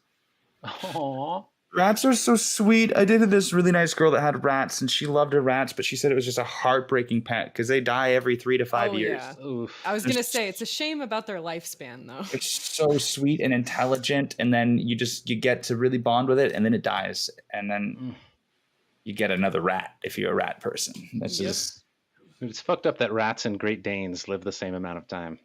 it is. I'd rather have a What? rat. Genetic Yeah, me too, inbreeding. honestly. Big old Marmaduke all over me. Get out. Nah, Great Dane's got a good 8 years. Did they? All right. I heard they call them like heartbreakers or something like that because they just, yeah, it's sooner than you want. I have a Meanwhile, 19-year-old Chihuahuas hang on for like dachshund. 33 years. These, My withered my old- wiener dog's 19. oh yes, That's incredible. the buttons. Yeah. The lifespan differentials are pretty shocking when you make The certain vet said comparisons. If he ever sees a 20-year-old dog, it's a wiener dog or a Jack Russell Terrier. Oh, Mouselander says I vote for the fiction is nonfiction guy. That's me, because they're offended because you think that they can't play badminton, Danda. Oh Look. shit! Mouselander, they can play badminton already. You all can cancel me if you want. All right, I'm not living my life scared of that. The mice are coming for you, man. They heard what you said. Some Douglas Adams They didn't bullshit like right it. there. Oh, Well, goodness. It was go ahead. It was an absolute pleasure debating with y'all. Yeah, this Yeah, was I'm gonna- really fun. In the poll, chat says Dell won in the free marketplace of what Earth actually is. So congratulations. Thank you. Thank That you. just My makes me the eyes, underdog. my eyes love are it. wide open. American But do you think I flag. want to win a poll by the left liberal mainstream media? Are you kidding me? This is a badge of Steal, honor to brother. lose this. That's Dude, all you right. are you're such a good gymnast. You flip that shit so effortlessly. It's like judo master. Fucking incredible. Judo is wild. My mom is what's her name? Kellyanne Conway. Sorry to say that. Runs in my family. Okay, what doesn't kill you makes you stronger. Oh my god. No, Alrighty. that's Kelly All right. Clarkson. Amazing. Well, thank you. Great to meet you all. Am I letting myself out early? Am I being? Yeah, no, here, no, neurotic? we're approaching the 3-hour mark. That's usually like the upper bound amount of time where we kind of call it anyways. So Yeah, it's a good time for me to get some food and it's perfect timing. yeah, Nice. so let's go around the horn with shout outs before you all leave the call. So let's start with our guests. Dell, you came in first, so go ahead and shout yourself out and what you do. It's me, Dell Maximum on Twitch. I'm Maximum Dell on Twitter. I do shit post on there. Dell Maximum on TikTok. I post different things everywhere, but my thing is variety content. So you're not always going to get science. You're not always going to get memes. I just kind of post whatever I'm feeling like. So if that sounds interesting to you, feel free to follow. We do science, we do memes, we do YouTube videos and gaming. So this was super fun. I can't wait to do more SciComm and interactive stuff like this. This was a blast. So thank you so much for having me on. Appreciate Yeah, it. I think we're absolutely going to have to do this again. And we'll probably loop in Dando from the beginning rather than have him come in as the wrestler from the Surprise. corner with a The heater. Surprise.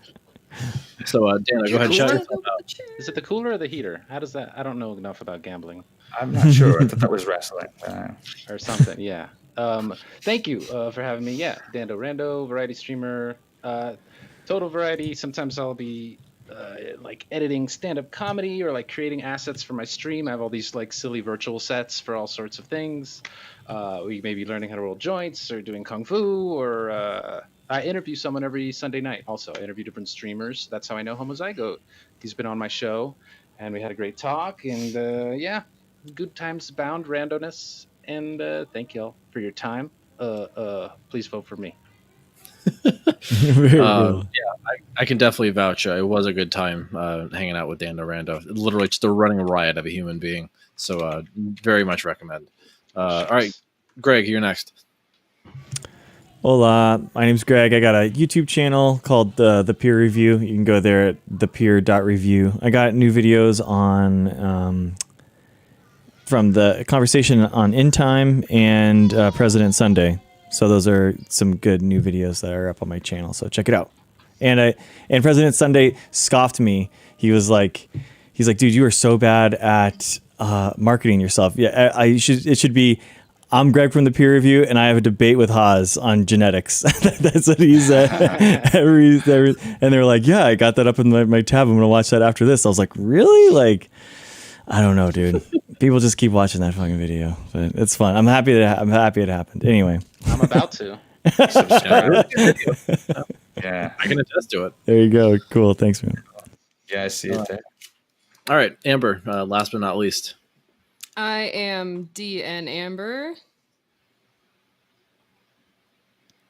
I'm live on Twitch every Monday and Friday, except this Friday. But we've been playing Stray, so I finally get to achieve my dream of being an E-cat girl. Kitty cat game. And we're probably going to play the Dead by Daylight dating sim, because that looks like a riot. But yeah, my channel is a bunch of games and memes and good times and fuckery. So come hang out. We're very chill. We have a good time. Awesome. Oh my god, so many follows. I followed everybody on the panel. So many follows. Me Got too. you. Thank you. Hell yeah. Beautiful. I'm trying to think, see what we have slated for next week for the ministry. I think we might be, because I know we're pushing the formal academic debate lesson with one of our former guests, Reed Van Skank, is going to come back since they are an actual debate coach formally, I think, at the University of Pittsburgh, if I remember correctly. So we're going to kind of get the other end of it, right? Today we got the informal how to talk to people online type of training, and now we're going to get the formal, you're in a hoity-toity debate club or you're on stage at Politicon, a formal debate setting, how to go about doing that. So I know that's going to happen on the 18th. I think next week is to be determined, and then after that we have an academic on the 25th and another academic at the beginning of September. So we got a nice, I think, healthy balance of academic guests and internet-themed content for the next couple of weeks. So that being said, thank you, everybody, again, for your time, as always. It's a blast. And thank you to our guests for helping us learn what our programs won't teach us and how to actually talk to people. Hell yeah. Pleasure Thank to you be so part of it. much. Yeah, absolute pleasure. A joy. Thanks, everyone. All right. Yeah, like, See you soon. All right. That was fun. Hey, Titan. Thanks for watching. Thanks for being here. And I will see you soon. Adios.